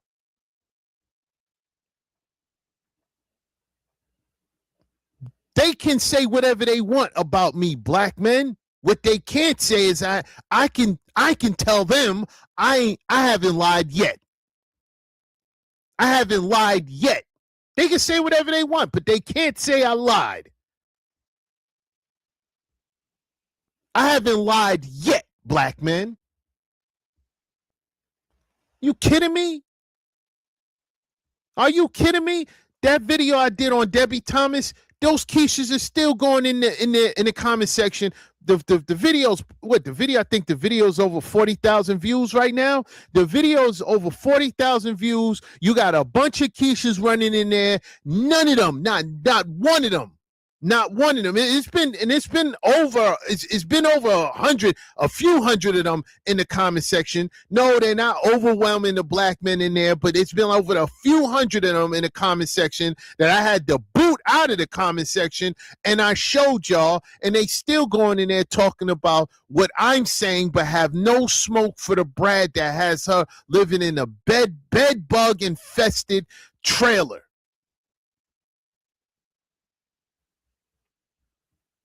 No smoke for Brad. That really fucked me up. I haven't showed that in particular clip, but I don't know how many people remember the Olympian Debbie Allen. That was a very pronounced Olympic gold medalist back in the day. Like, I say back, in the 80s, something like that. She's now living in a trailer with a white boy, bug infested, living basically in squalor, and she's happy about it. And ain't no one giving it no smoke. No one's talking about, man, are you serious? Why you with this motherfucker? Let that been a black man that she was with, living that same lifestyle.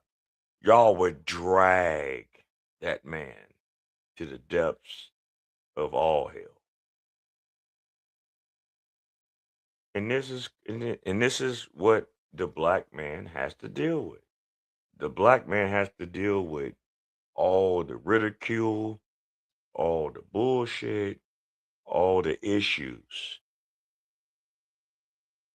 of what another person decides to deal with.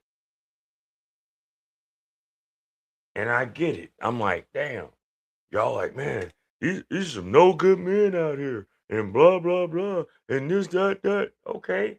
Did that woman have to deal with him? If he was such a fuck up, why did you deal with him? Let alone had children with him. What are we talking about, man? Oh, he tricked me. He did no, he didn't. No, he didn't. Let's get up off that. You was just a motherfucker that just wanted to get your fucking roll off too. Just keep it 100. You just got your roll off with the wrong kind of motherfucker. That's your fucking fault. Learn how to vet people better. And I can say this from experience because, goddamn it, I done made some bad decisions in my life, and I also made some good decisions in my life. But at the same time, when I was having good decisions in my early life, I wasn't ready. And then when I was ready at certain points in my life, they wasn't ready. See how that shit go? We live in twisted worlds out here. And then you got them over here saying maybe it's because. Okay, all right. Let's. You know what? Just so I can bring a little bit of balance here in their defense, it may be because as a black woman, we just kind of expect more from our men, you know? But that Hold on. Just because they're so you just expect more from us. Then we should expect more from you. We shouldn't have to always have this back and forth with each other.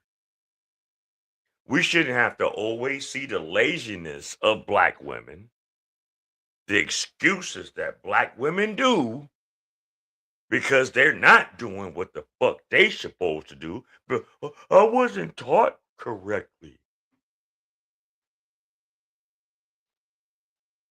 But black men always gotta be the footstool of your shortcomings. Are you fucking serious? Are you fucking serious? Do I need to replay this again? Because this was some bullshit right here. But let's go. maybe because as a black woman, we just kind of expect more from our men, you know? But that's also why I would never waste my time, and I've never wasted my time trying to date no Caucasian man, because typically on a mass scale, the high level, high ranking white men are gonna be with their women. They're not gonna bring their wealth to us. That's not a thing on a That's not their thing. But guess what? When black men try to bring the wealth to you, you try to take it all. And you don't do nothing to help the black man expand on that wealth.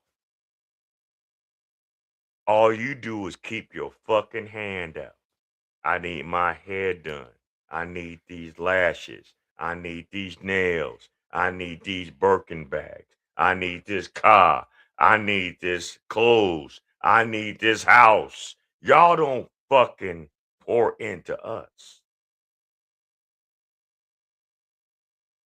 I see it all the fucking time. The black woman spends well over $1 billion plus every year for themselves in hair and aesthetics. but don't put none of that into the black community with the black man. None of it. Not a damn dollar. Not nothing of any substance. I don't see no black banks no more. I don't see no black hospitals no more. I don't see no black superstores no more. I don't see no black businesses, blocks that's ran and owned by blacks no more. I don't see none of that. Do y'all know what that's? Do y'all know what that is?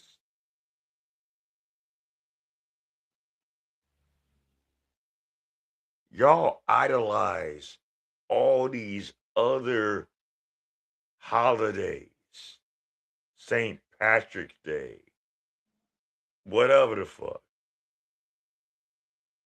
and don't fucking acknowledge your own history. It's really crazy. On a mass. First of all, you're talking about two different things now. You're talking about two different things now. She's talking about dating high value brads. No, that's not. We're talking about productive, average productive black men and below average brads that you're willing to date. So what you're essentially saying, since you can't date, right? This is what she's saying. Since she can't date the high value brads, right? She will go for the low value brads since she can't get the high value brads, because it is true. You know, the more money these brads make, the more loyal they are to their Beckys. So instead of going for a productive black man, right? Instead of going for a productive black man, or, you know, being the type of woman that a black man that makes, you know, over the average, or who's a high earning black man, you're not going to go for him. You know why you're not going to go for the high earning black men? You know why it's going to be hard for them? They can talk all this they want, black men, about, oh, they deserve a high value man, this and this and that. The reason why they never mesh with those high value, those higher earning black men, is because those black men have standards. That's what this is all about. Higher earning black men have standards. They have standards. You can't be running off at the mouth. You can't be a big back. You can't be out here, you know, all ratchet, wearing wigs. Basically, you have to be the best of the best. And because guess what? When some of these so-called divestors, I mean, it'd be a nice majority of them that go over to the other side, they're not looking like what majority of the brothers deal with. They're not dealing with the issues and the pushback that their brothers deal with. A lot of the brads, as my man says, get some of the best. Now, are they really about being righteous and being submissive and being, you know, all that with those men? Some of them are. But we get so much pushback in our community as far as the black man. And I get it. Because you know why? A lot of these men that y'all be trying to go at in our community wouldn't talk correctly either. And this is why I say, you know, this is a male-centered channel, but we got to hold each other accountable, bros. We got to know our wealth and our worth as well. Stop settling for bullshit. Stop settling for deflection excuses, arguments all the time. When you trying to make corrections, like, hey, look, can we make this be a certain kind of way? If I gotta keep arguing with somebody to live a certain way, you need to look at that. You need to look at that. It shouldn't be like that. Life is out here is hard enough. Dealing with everyday life, dealing with your job, dealing with whatever issues you might deal with, the ups and the downs and all this other shit. That's enough. When you at home, it should be a certain way. Period. If not, then maybe it needs to get changed. And I get it. You know, some of you ladies, y'all like, hey, look, I can do this, I can do that. Okay, that's fine. I can do things too. And I'm saying this as a collective. I'm not saying this personally, but I'm saying this in a sense that everyone can understand. If you got to keep dealing with that kind of energy, brothers, and I'm talking to the men. I'm talking about the men that's really trying to be about something in life. The men that's really trying to build in life. I ain't talking about you scamming ass niggas. I ain't talking about you bum ass niggas. I ain't talking about you motherfuckers that want to sit up and play video games all day and expect someone else to do for you. I'm not talking about you motherfuckers. I ain't talking about you motherfuckers that live somewhere, don't want to clean up behind yourself. None of that shit. I ain't talking to you, brothers. I'm not. But the ones that's really trying to live life, if you can't have that balance, then you need to make the right decision. Women, if you're with men that's not trying to do shit, but take advantage of a situation, you need to make the right decision and stop fucking with them niggas.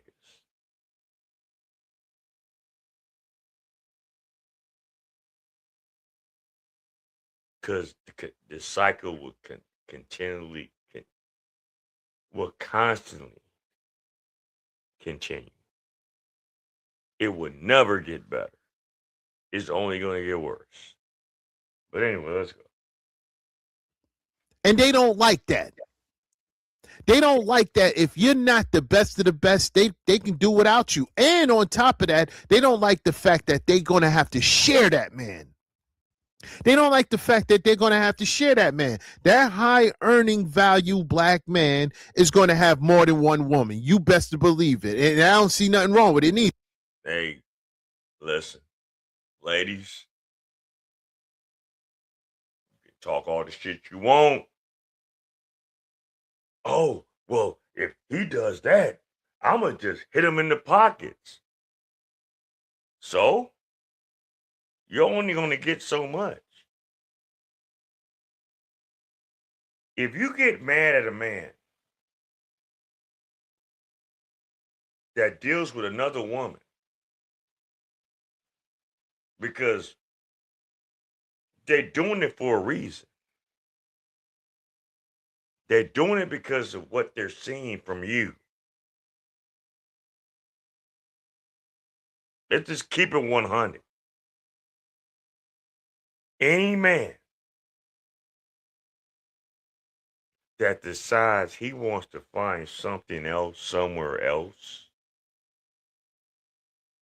it's not issues. It's you. So either you get right with yourself to really make that man feel that I don't need to fuck with nobody else because I get any and everything from this person. Don't get mad if he does go and acquire something somewhere else. Because guess what? Even if he does, what you gonna do? Blow up the spot? Get upset? Give him a reason for why he's doing that shit? On one end or on the other end, if you're so on point with what you're doing, that's something you don't even have to worry about. But I do believe that the reason why those situations happen is because there are so many insecure women out here. Y'all know when somebody got your guys gold. Y'all know. Y'all deep down know when someone else is moving and acting and looking a little bit better than you.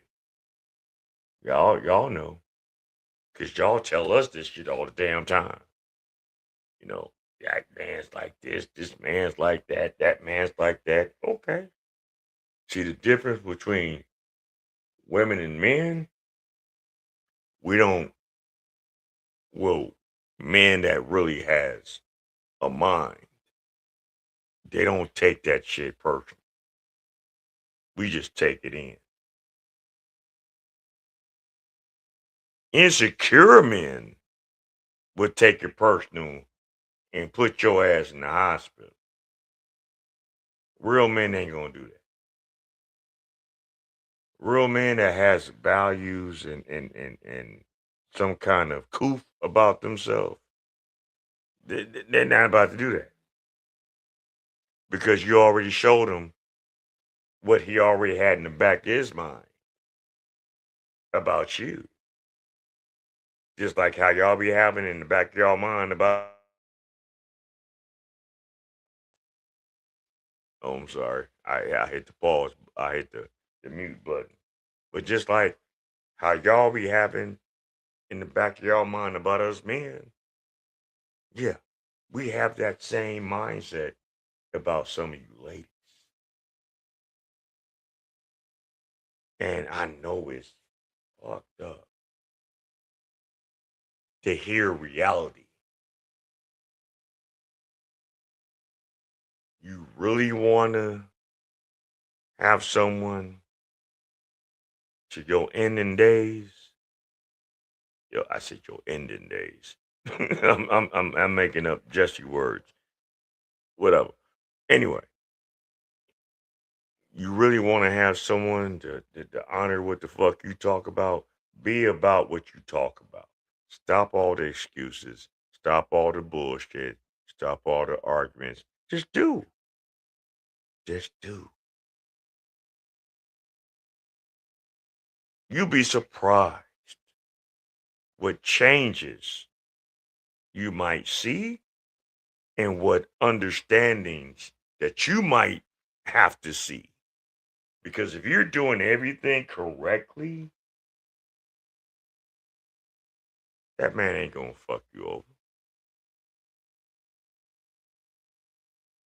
But on the flip side, you keep being on your bullshit. Don't get mad when that man said, you know what?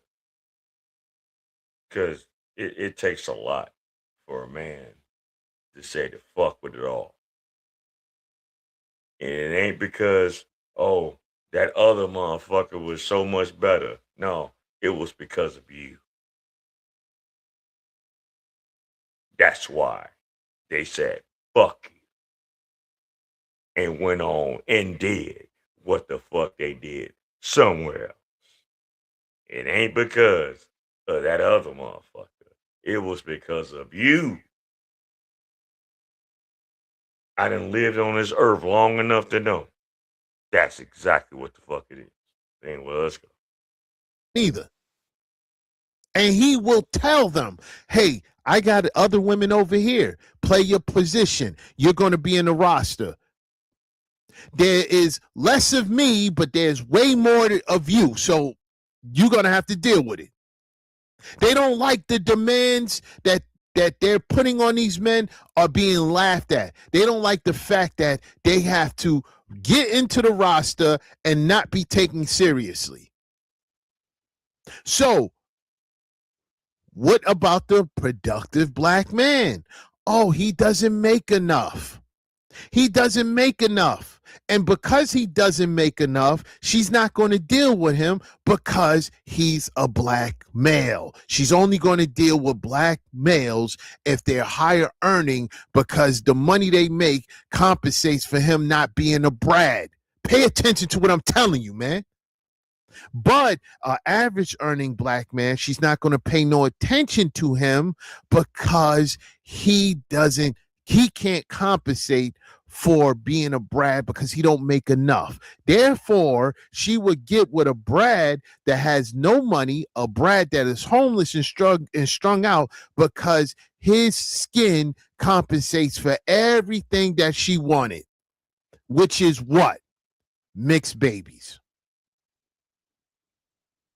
She don't care if he leaves. That's why a lot of them, when they a lot of these Brads, when they let off into these Keishas and sail off, they don't get put on child support. 1.3 million babies are born out of Brad taking these Keishas to on a Tizzy tour, right? 1.3. Brad and Keisha relations. Babies born out of Brad and Keisha relations. They're not put on child support. You don't see these Brads coming out complaining about this Keisha got me on child support. You know what? Because they're That's a good analogy. So for all those that don't believe what he's saying, go chat GPT it, go Google it,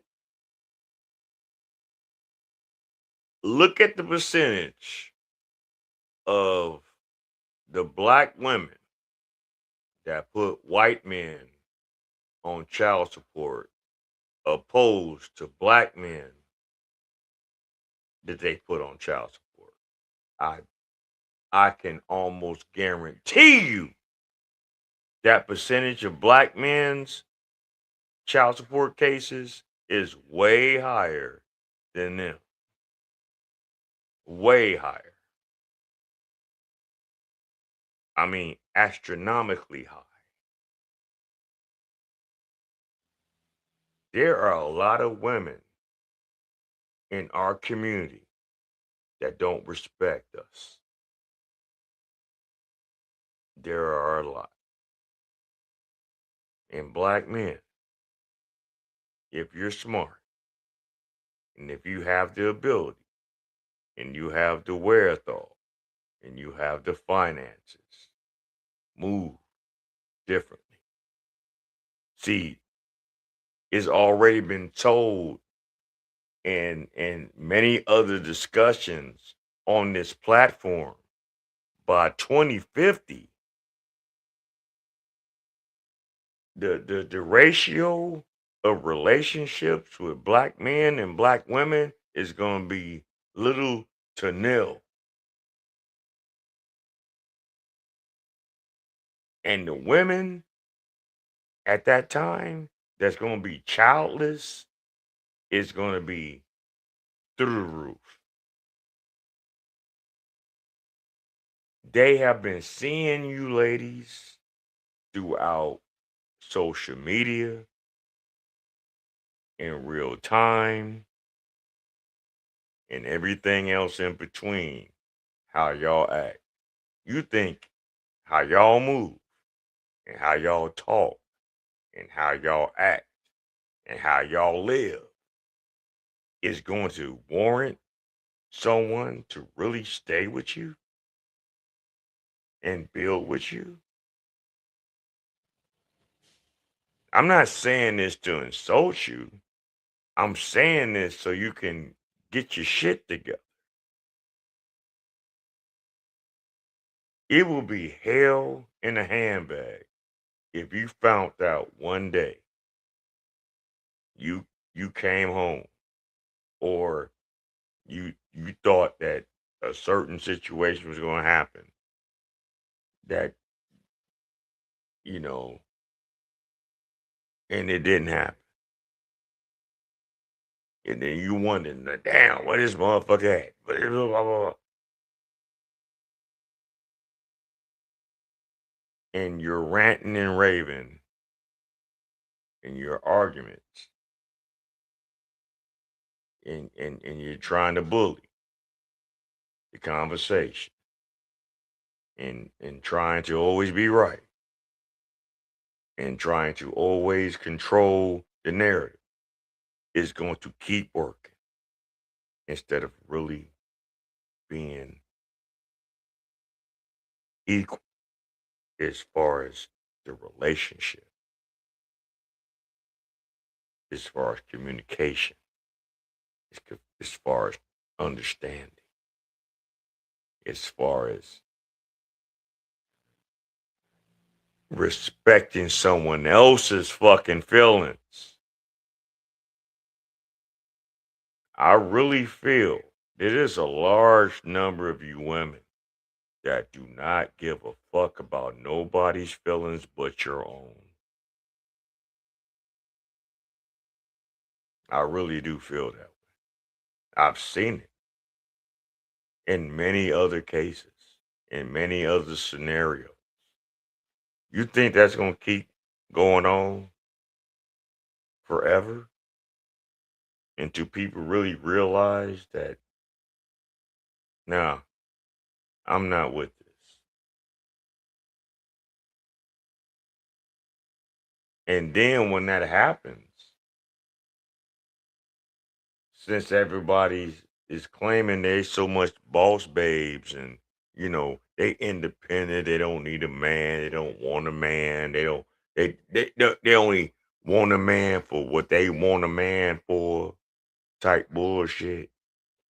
Once that shit get played out, what you gonna do then?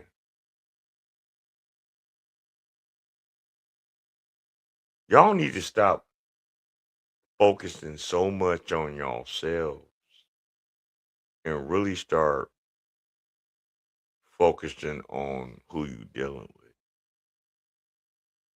especially if they worth the time and the space and the place, you know.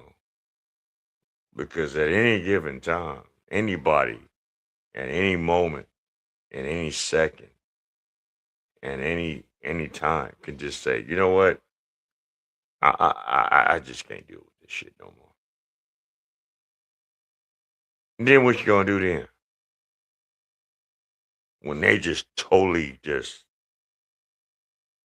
fall out and give up, what y'all gonna do? The hollering and the screaming and the arguing at that point is futile. When a person's checked out from you, they checked out. Okay, understand it. You can't change it. So stop trying to bully. They're not, because they got what they wanted, which is the mixed baby, which is the prize for them. And even if they don't, get knocked up, right? Even if they don't get knocked up, the prize is just being with the Brad alone. That's the prize right there. No matter how long, as long as she's with him. That's why they're coming up talking about, oh, maybe it's because it is. Oh, let me balance it out. Oh, let me speak in their defense. There shouldn't be no defense for this. There shouldn't be no defense. Level. And if you look at the stats, data, and statistics, you'll notice. So that's why I never wasted my time, because I've been knew that. I've been knew that. And I done seen some good looking white men, but am I gonna waste my time trying to get with one? Hell no, because they No, what she mean by getting with one, she's talking about looking for a marriage, looking for a relationship. That's not happening. Yeah, because there's a very small percentage of white men marrying especially in this modern day, in this modern time, black women. There's only a small percentage of that happening. And if they do marry these black women, all they looking at you as a fucking sex toy, as a fetish, something to do. And you want to know what's so crazy? A percentage of the black women that marry these men, they fall to their feet. They don't give them too many problems. There's a small percentage that has. I'm not saying it doesn't happen, but from the majority, they don't give these white men no fucking problems. But let that be a black man with that sister. She giving them all the flux, all the issues, all the problems, all the lack of effort, the lack of structure. She don't want to listen to nothing he had to say. A lot of times, I'm not saying all of them, but a large amount of them.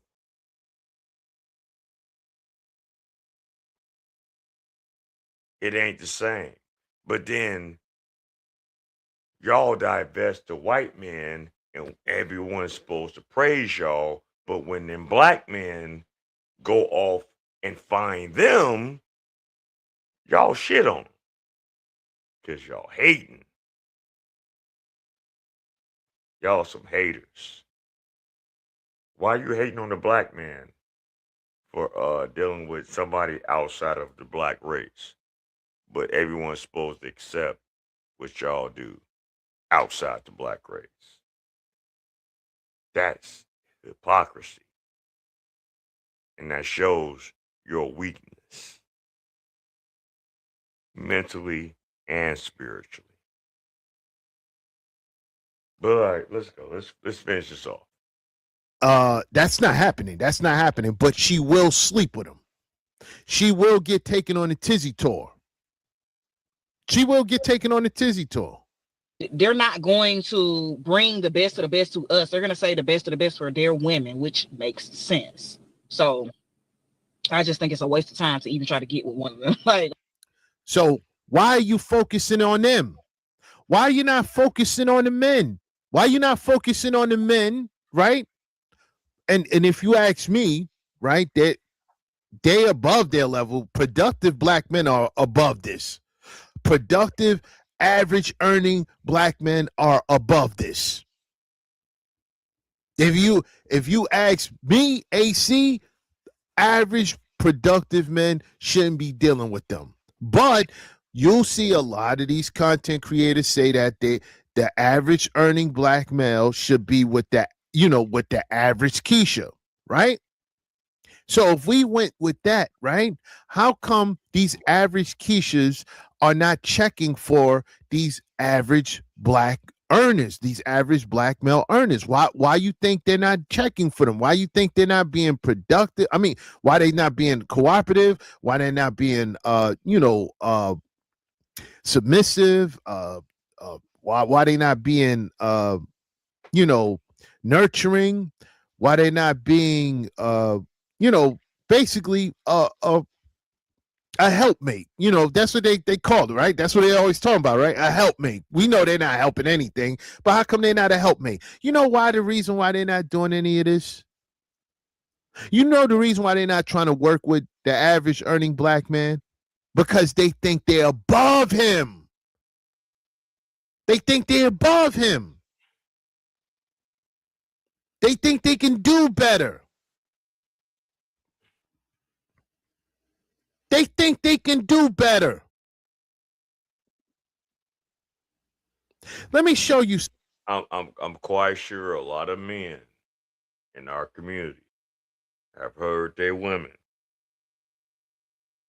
talk about how this man is this and that man coming at me and this, that, and third, and all this other shit, right? Okay. That's fine. That's fine. You know, a man that has security about himself, they'll take that with a grain of salt. But let a man say that, oh, it's hell on wheels. Hellfire, motherfucking ravens flying from the sky, the fucking sky turned black, all kind of carnage is gonna happen. We need to stop doing that, community. We need to stop setting ourselves up to put ourselves in situations where it could be not good for yourself, not just for everyone, but just for yourself.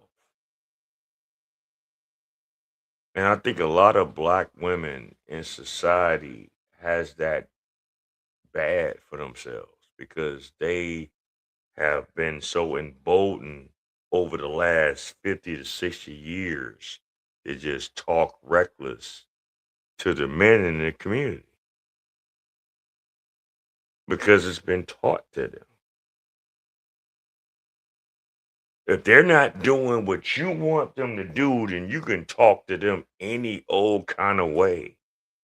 And y'all need to stop doing that shit, man. You wonder why you live the life you live? You wonder why you don't have what you think you should have? Then maybe you should understand the words that are coming out of y'all's mouths to all these men out here. I ain't talking about some bum ass nigga. I'm talking about the men that actually want to fucking spend time with your ass. Cause they could have did something somewhere else. Just like how y'all say y'all can do something somewhere else. Yeah, it go both ways. So let's stop this tug of war kind of rigmarole and back and forth with each other. Because in the end, I'm sorry. I know society has made it where women can get something out of men financially, right? That's only gonna go so far. And when them finances run out, then what? Then what? Get out your fucking body and know what's really real.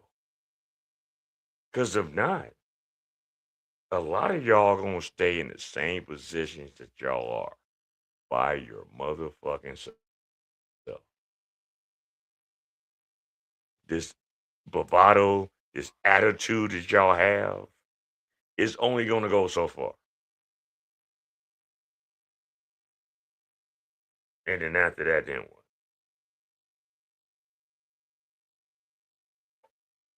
You want to put yourself in a position where everybody know that you a bitch and not to be trusted or dealt with?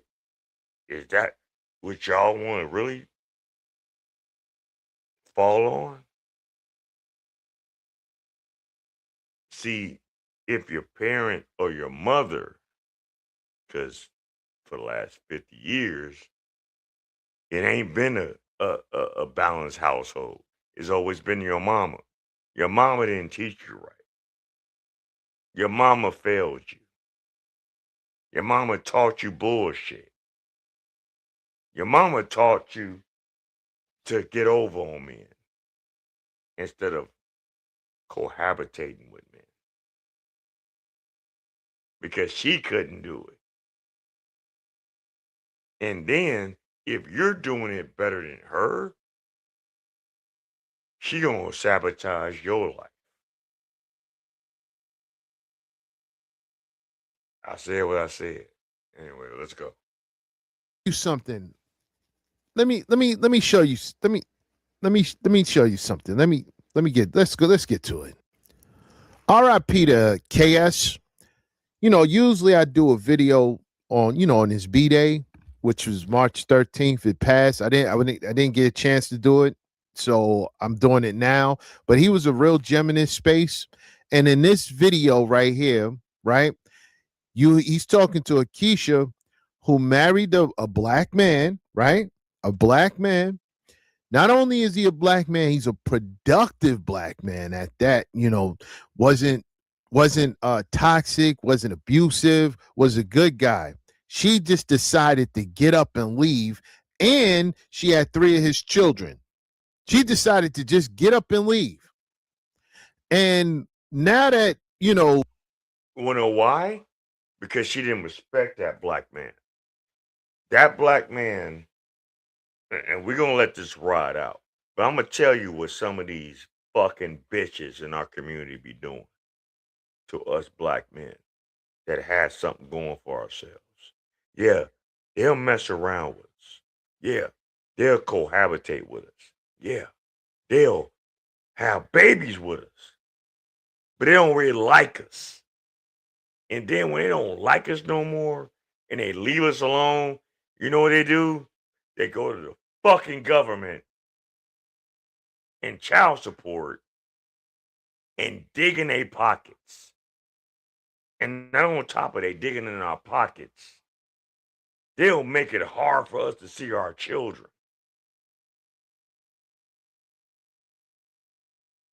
And you know who's going to be worse off? The children. These are the scum of the earth. These Jezebel-minded ass women. What do you mean, Jezebel? They're not. No. Just because you're not messing around with Tom, Dick, and Harry doesn't mean that you don't have a Jezebel spirit. If you go through all that just to shit on that brother,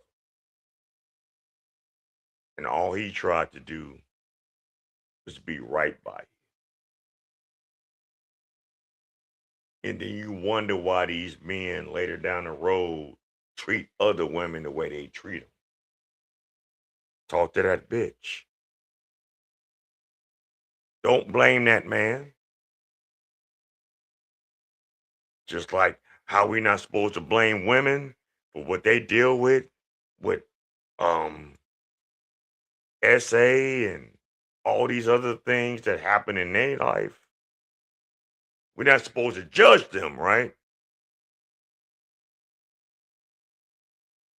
But when it comes to us, we get judged for everything. Even when we didn't even fucking make it happen. All right, let's go.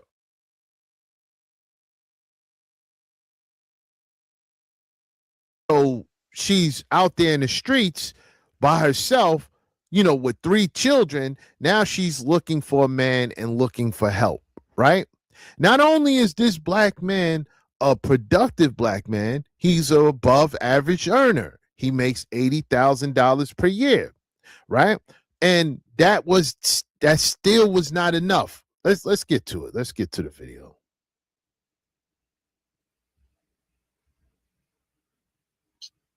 Is that a work?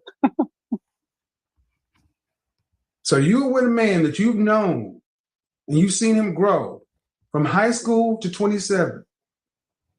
He married you, put you in a position that you did not have to work. You had 3 children, yet you decided to divorce it and go elsewhere. And then you want to talk about how you struggled to be something. See, that's where all that comes in place. Nobody's going to give you credit for struggling. You chose it. Agree. Like I said, I was young. No, man. And see, this is the part. And here's why this is relevant. I need a lot of ladies like yourself. Some of you don't deserve a second chance. Damn, man. I miss this brother. I got a hold of him during the COVID season in 2020, right before Kobe passed away. God rest his soul. I'm telling you, when I stumbled upon Kevin Samuels and was looking at a lot of his content and what he did leading up to this, because this wasn't his earlier years. He had been in this platform for years. Like right now, I'm in my third year, and I know I'm still rough behind the edges, but I know as time goes on, I'm only going to get stronger with this. So I'm happy being where I'm at right now in my platform, because I know if I keep going and I keep learning and I keep understanding and I keep bringing a message, it's only going to grow. This man helped me with a lot of shit. And I hope it helped a lot of women with it as well. But understand something. A man is only going to deal with so much, just like a woman. I don't care how you talk. I don't care how you try to override conversations. I don't care how you want to say things and word things. It's either we respect each other or we don't. And if we don't respect each other, it is best to leave shit alone. Brothers and sisters, stop dealing with situations that does not serve you any purpose. Men and women. I say this on both sides. I'm not saying this on one side. I'm saying this on both sides. Stop dealing with motherfuckers that don't serve you no purpose. Go live your life. Go. Just go. If you can do better without them, then do it. Stop talking about it. Just do it. Don't bitch about it. Don't fight about it. Don't put the shit on social media. Just do it. If that's how y'all feel. But anyway, let's go. Oh, okay. I'm sorry to tell you this. That's what a lot of men think. A lot of men will hear that and say, wait a minute, you found a good man. He married you. He sat you down. You had 3 children and you divorced him for no good reason. And you think you deserve to go back. No. Listen, I'm telling you how men are going to hear this. Mhm. Or do you not want to hear it? I'm listening. This is how men are going to hear this. I married my high school sweetheart almost 10 years after college, after high school. I did not have to work. He took care of everything. All I had to do was be the wife and have babies. When he took care of it. But that still wasn't good enough. I divorced him. Then I had to go out and struggle on my own. Mhm. Now I look back and say I was young and dumb. Most men are going to say, No, that was stupid right there. That was stupid right there. But all right, let's go. you don't deserve a second chance. I'm not saying that. I'm just telling you that's what a lot of men are going to hear. Because you had the best, you had more than 75% of Black women can ever get, a husband. And you had a husband paying all the bills. And you threw it all away. So most guys gonna be like, I'm not gonna volunteer to deal with her. I'm sorry to say this, and I know a lot of women are not gonna like this. You're the reason why a lot of families get broken up because of your attitude, because of your laziness, because of your deflection, because of your lack of understanding of that other partner's feelings. Y'all are the reason why family structure ain't shit in today's society. This whole culture y'all want to live, this, oh, I gotta be so validated that y'all gotta fucking be a part of. Like, goddamn, you the only one that feels that y'all need to be validated. Not saying, but see, men think differently. We don't have to be validated for what we do. We don't have to brag about how we do. We just do. Real men. Now them sissy boys, yeah, they need that. They need to get validated for what they do. Real men don't need validation. Real men just do. But they get validated because others recognize their work. And I understand that's a hard, and women and men are different. Yeah, women do want to be validated. Women do want to be catered to. Women do want to be admired. Okay, that's no argument. Be worth it.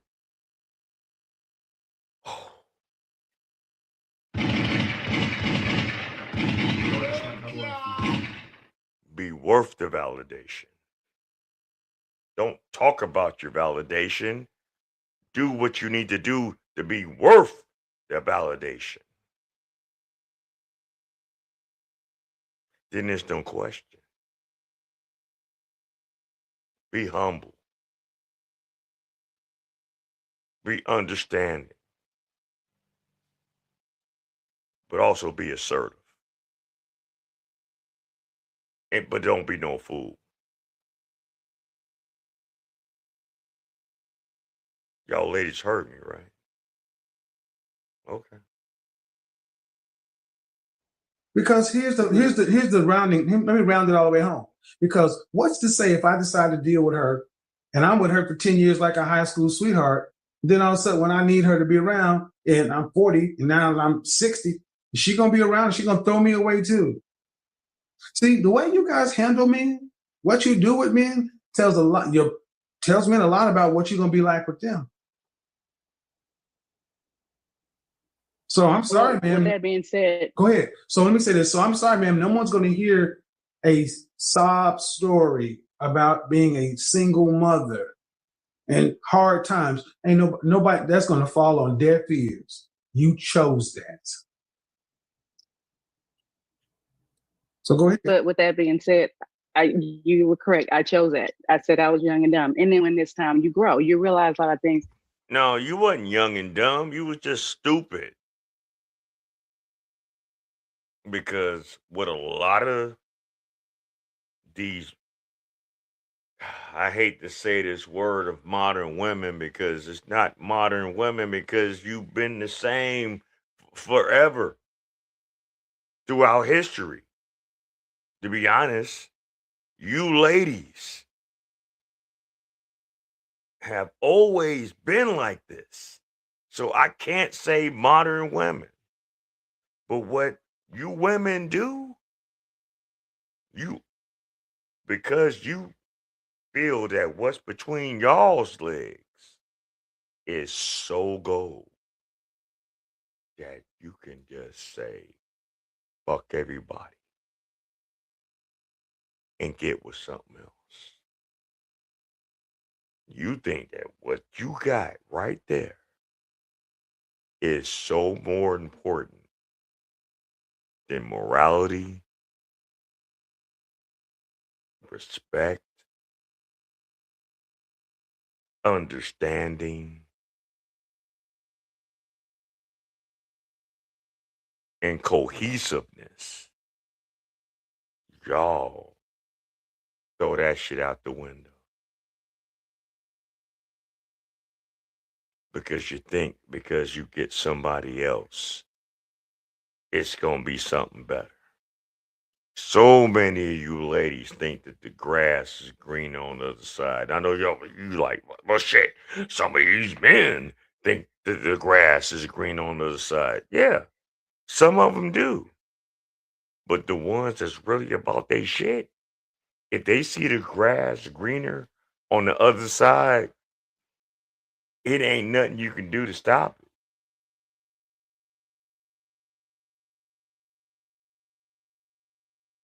Y'all motherfuckers is the ones that got to worry about that next motherfucker that y'all fucked with.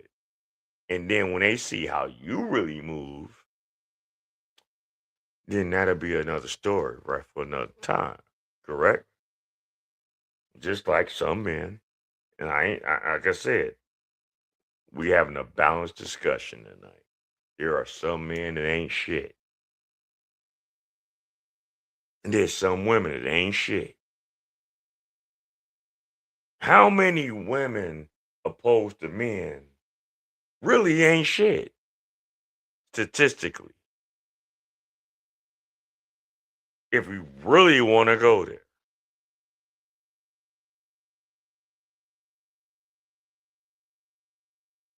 Because it's more of y'all than it is of men.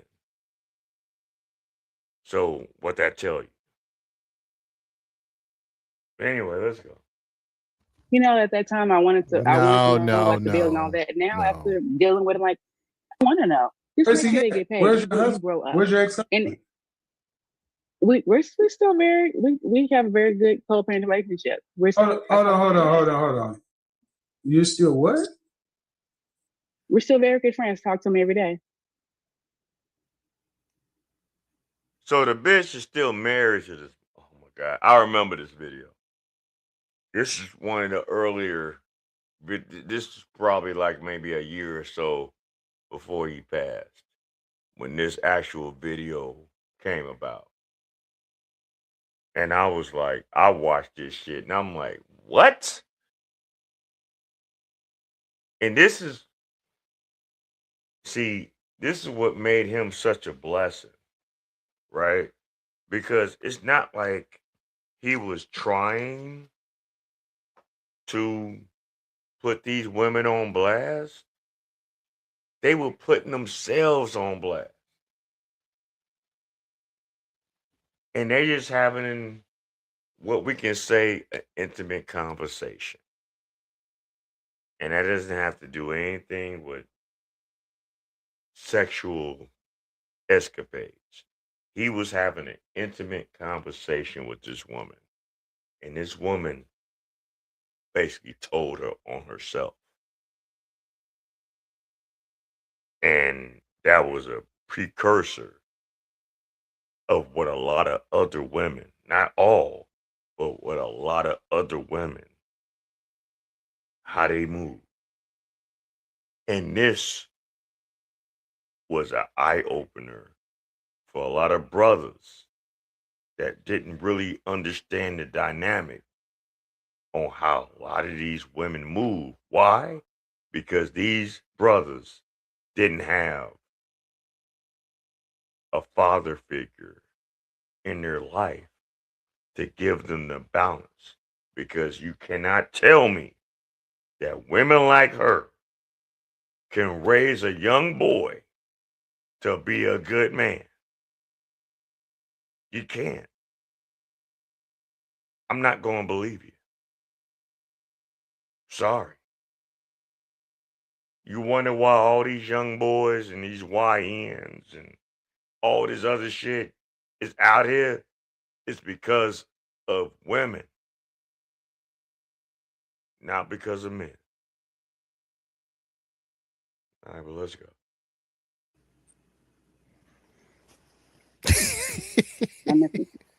Are you one of these women who are you one of these women that divorce your husband and then you still stay involved with it?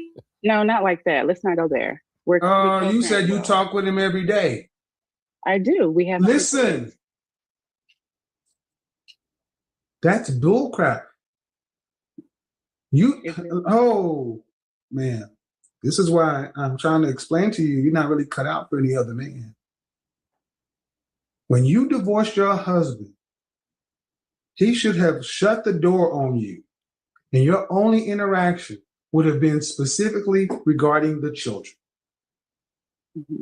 Who has primary custody? I do. So he has visitation. Yes. Is he paying child support? Yes. Then he should not be talking. Of course. And that's how the system is made. And y'all fall right into it. And this is the bullshit that really pisses me off about a lot of you women out here. Y'all utilize this government system to weaponize your children against the man that produced these children. All for some benefits. But guess what you do? You destroy the children. You destroy the children's trust. You destroy the children's balance. You destroy the children's structure because they're always with your ass. And some of you women are trifling. I'm going to just keep it 100. Some of you women are lazy, trifling, and make excuses for why nothing works right for you. Men don't do that. We accept the ridicule. We accept the downgrading. We accept the hollering. We accept all that shit. Let that shit be reversed. Y'all wouldn't know how to fucking move.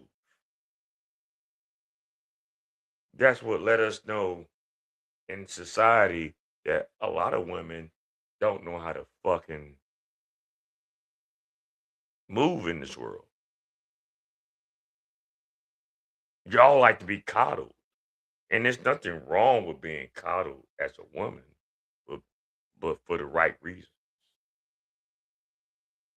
You be coddled to someone that cares about you, but you need to reciprocate that same. It's time for the percolator.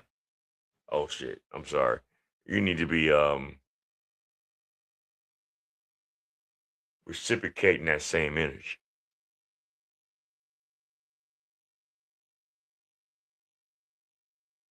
I get that so many of us have so many issues. You have no idea. If I did a story time of my life, not no one else's life, but of my life, it might bring a tear to your eyes. But this is not what I'm doing this for. It's not. What I really need people to understand is they need to do better for themselves. Because if not, you're going to stay in the same mindset, the same tax bracket, the same lifestyle, the same fuckery that you've always been in. If you don't want to change and elevate how you was, if you're not growing, if you're doing the same shit you did last year or 2 years ago, you're not growing. I'm talking about you, not you around other motherfuckers. I'm talking about you. If you're not growing, why are you around? Why are you around other people? Why are you around other people that's trying to grow? Because guess what you're doing? When you don't grow and you're around other people that are trying to progress, you're slowing their progression. Ooh, some of y'all don't want to hear that. some of y'all don't want to hear that. If you're around other people that are elevating themselves in life, and you're not elevating yourself, but you're still staying in one rut, you are hindering their progression. So guess what's going to happen naturally? When they keep seeing this shit, when they keep dealing with it, and they keep observing it, they're going to eventually cut you the fuck off.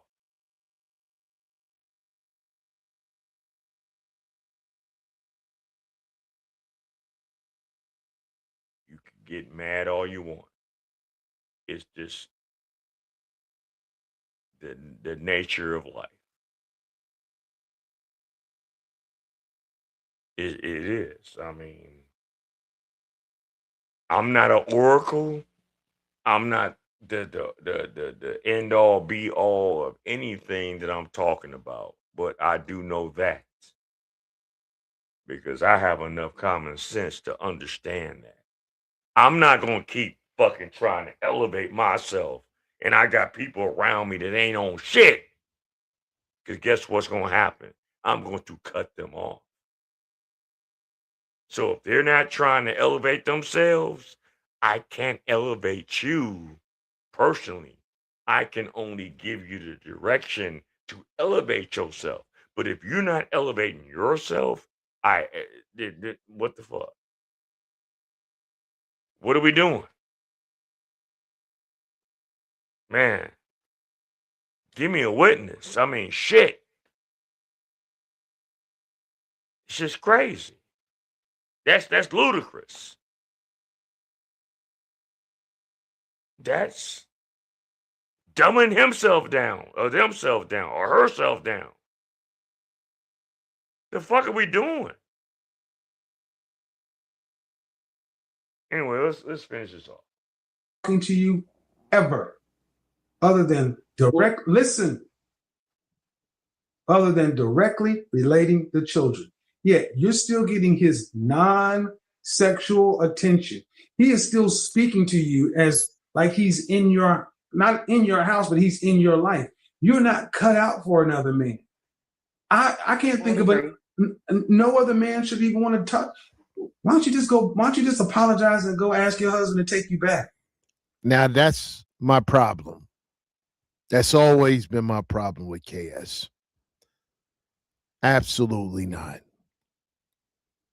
Absolutely not. No. I get it. I get what you're saying, AC, but he makes a good point. She decided to give up her body to have children with this man. And then, for whatever reason, because she didn't like how this man actually moved, she left that man. But she's not getting the same treatment out here in these streets. I get what he was saying with that. I get what you're saying with it too. Because guess what? Men fuck up too. Men make bad decisions too. Men pick women that they shouldn't have fucked. He shouldn't have fucked with as well. Yeah, exactly.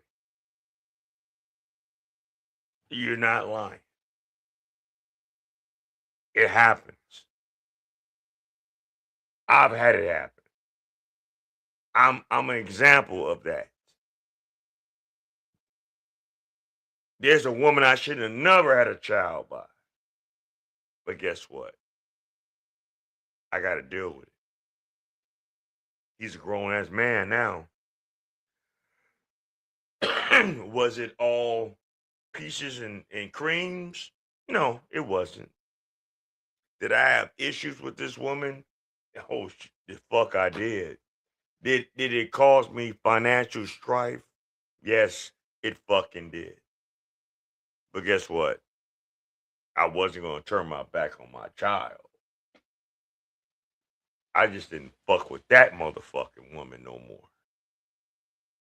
And see, and this what a lot of you women need to understand.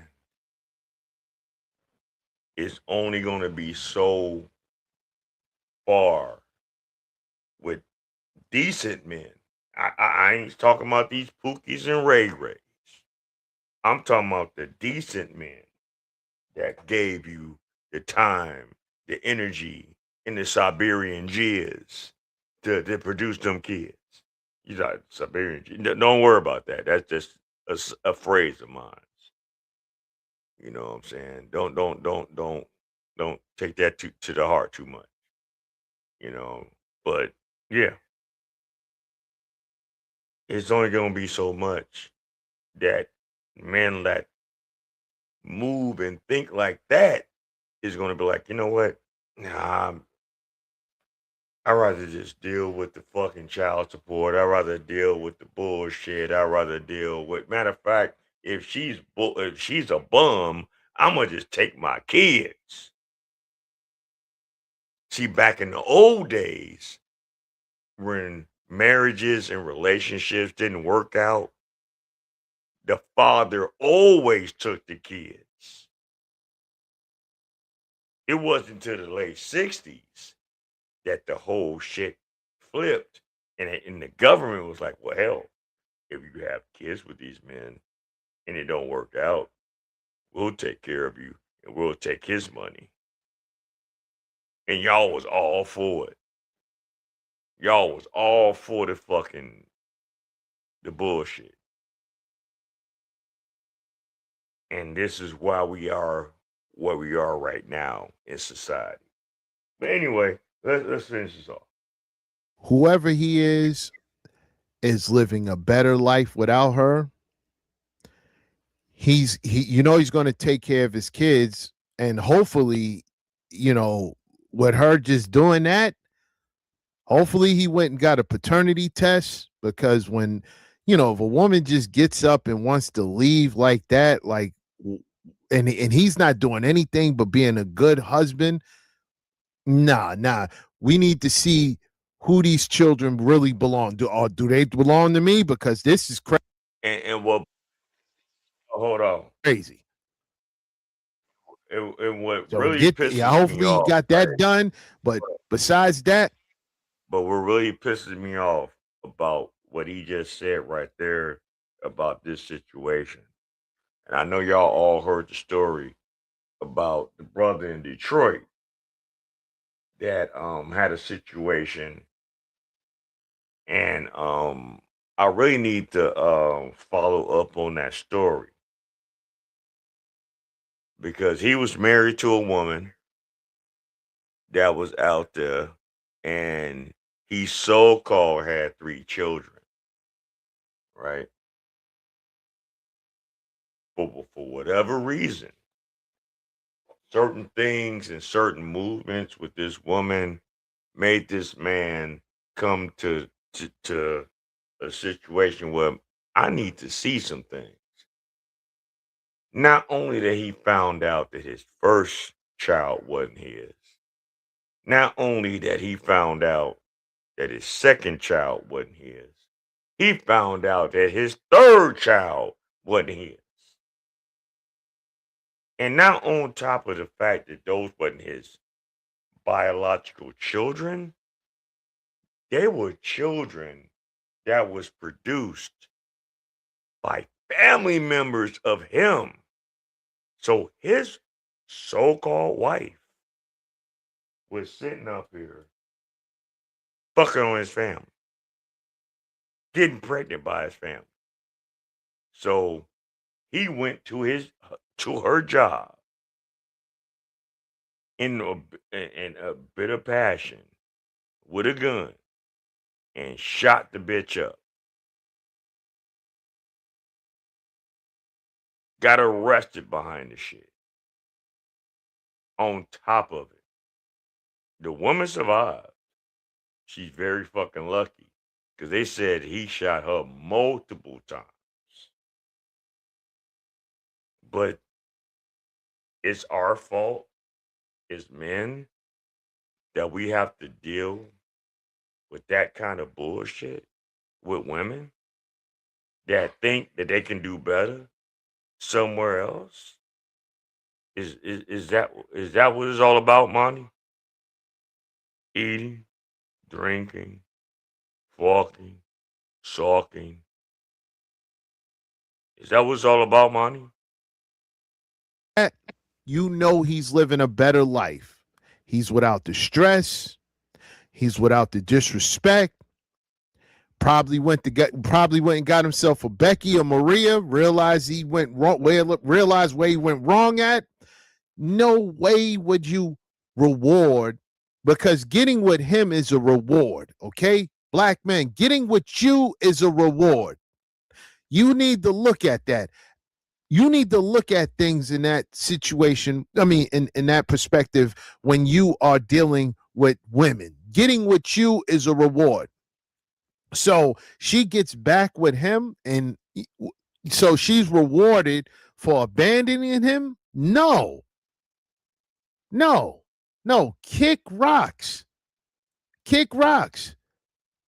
I'm going to send you what I need to send you to take care of the children. And when she means by she's struggling, with the children, right? She's talking about the time and energy it takes to raise 3 children on her own. You have 3 children. Of course you're going to be struggling. You a single mom now. Of course you're going to be struggling. It's 3 children. You got to wake them up. You got to get them ready. You got to take them to school. There's different activities for every one of them. Yeah, it's more time. 1 child is a lot of time. 2, but you got 3. But you had your husband there, the father of those children there, and you should have been rocking out. Should have been a lovely life. It sounded like it was a lovely life for her, but she got what? Bored. She got bored. So I was never with this go back with your husband, go back with your baby father. No, you're for the streets now. You're for the streets now, because what happens? He get with you and you get bored again and decide to bounce? No. Black men shouldn't have to be on this roller coaster ride of misery for any one of them. So no, I definitely never agree with that. But RIP to KS. Oh, when it comes to black men, you have to look a certain way for them to be interested in you. First of all, you have to be a high earning man, right? You have to make a lot of money, but also you have to be suited up. You have to be in a suit.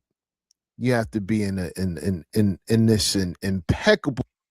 And listen, and there's nothing wrong with you brothers, you young brothers, changing up the shit. This sagging y'all pants, y'all need to stop doing that shit.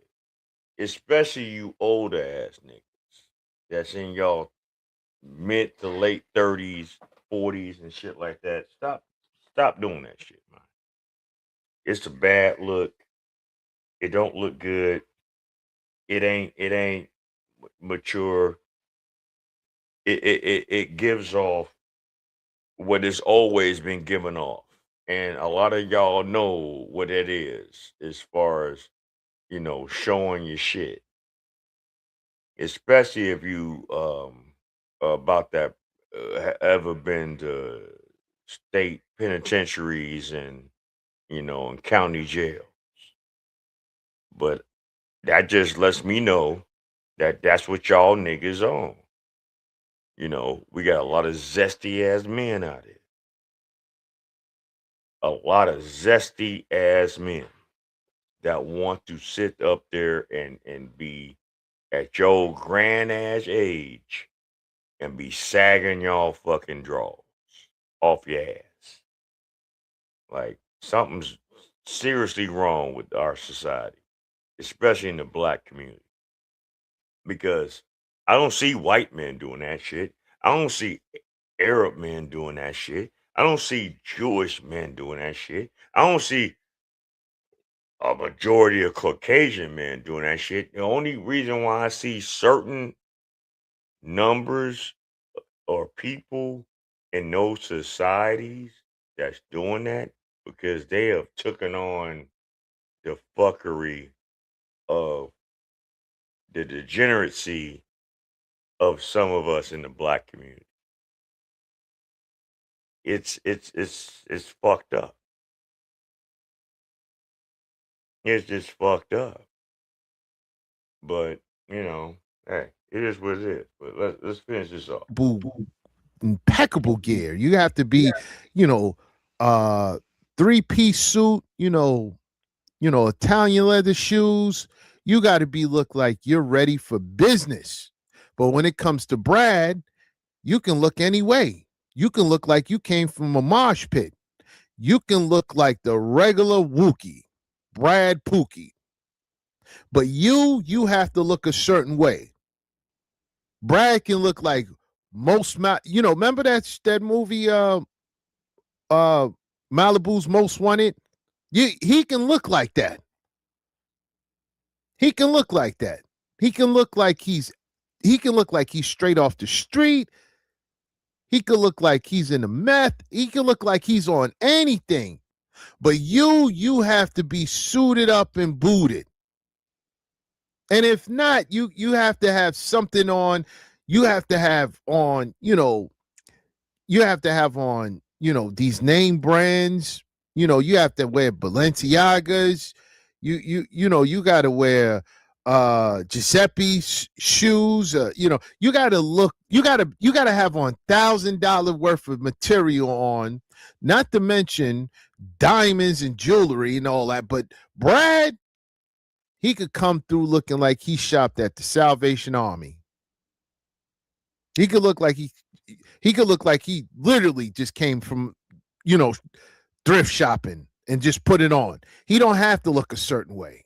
He could look dusty. He could look ashy. He could look methy. And it's okay. It's okay. Coming straight to the Patreon, guess which divester married this homeless Brad? Poor, poor, poor, poor. Yo, it is what it is. Shit. We had a good show tonight. This is my 3rd year anniversary. Man, I'm just surprised that I've made it this far and kept this shit going. It ain't easy doing what we do out here in these YouTube streets, in this content creating streets, in this trying to give the knowledge and give information so we all can get, a taste of what needs to be learned, right? But I'm going to wrap it up tonight. I really appreciate all those that tuned in. I really appreciate all those that gave me the support, all my subscribers that subscribed.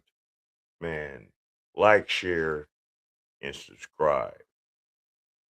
Please hit the bell so you can get all future notifications of all the stuff that I do on this Black Bottom Roscast. If you here, you could have been anywhere, but you decided to be a part of the Black Bottom Roscast. So that means a lot to me. You know what I'm saying? Like I said, I don't ask for nothing but to hit the like button, subscribe, and hit the bell. If you want to donate, that's totally up to you. I don't even press that shit no more. It's been quite a long time since I've done it. And it's going to come when it comes. So with that being said, I hope everyone is going to have a blessed remainder of this weekend.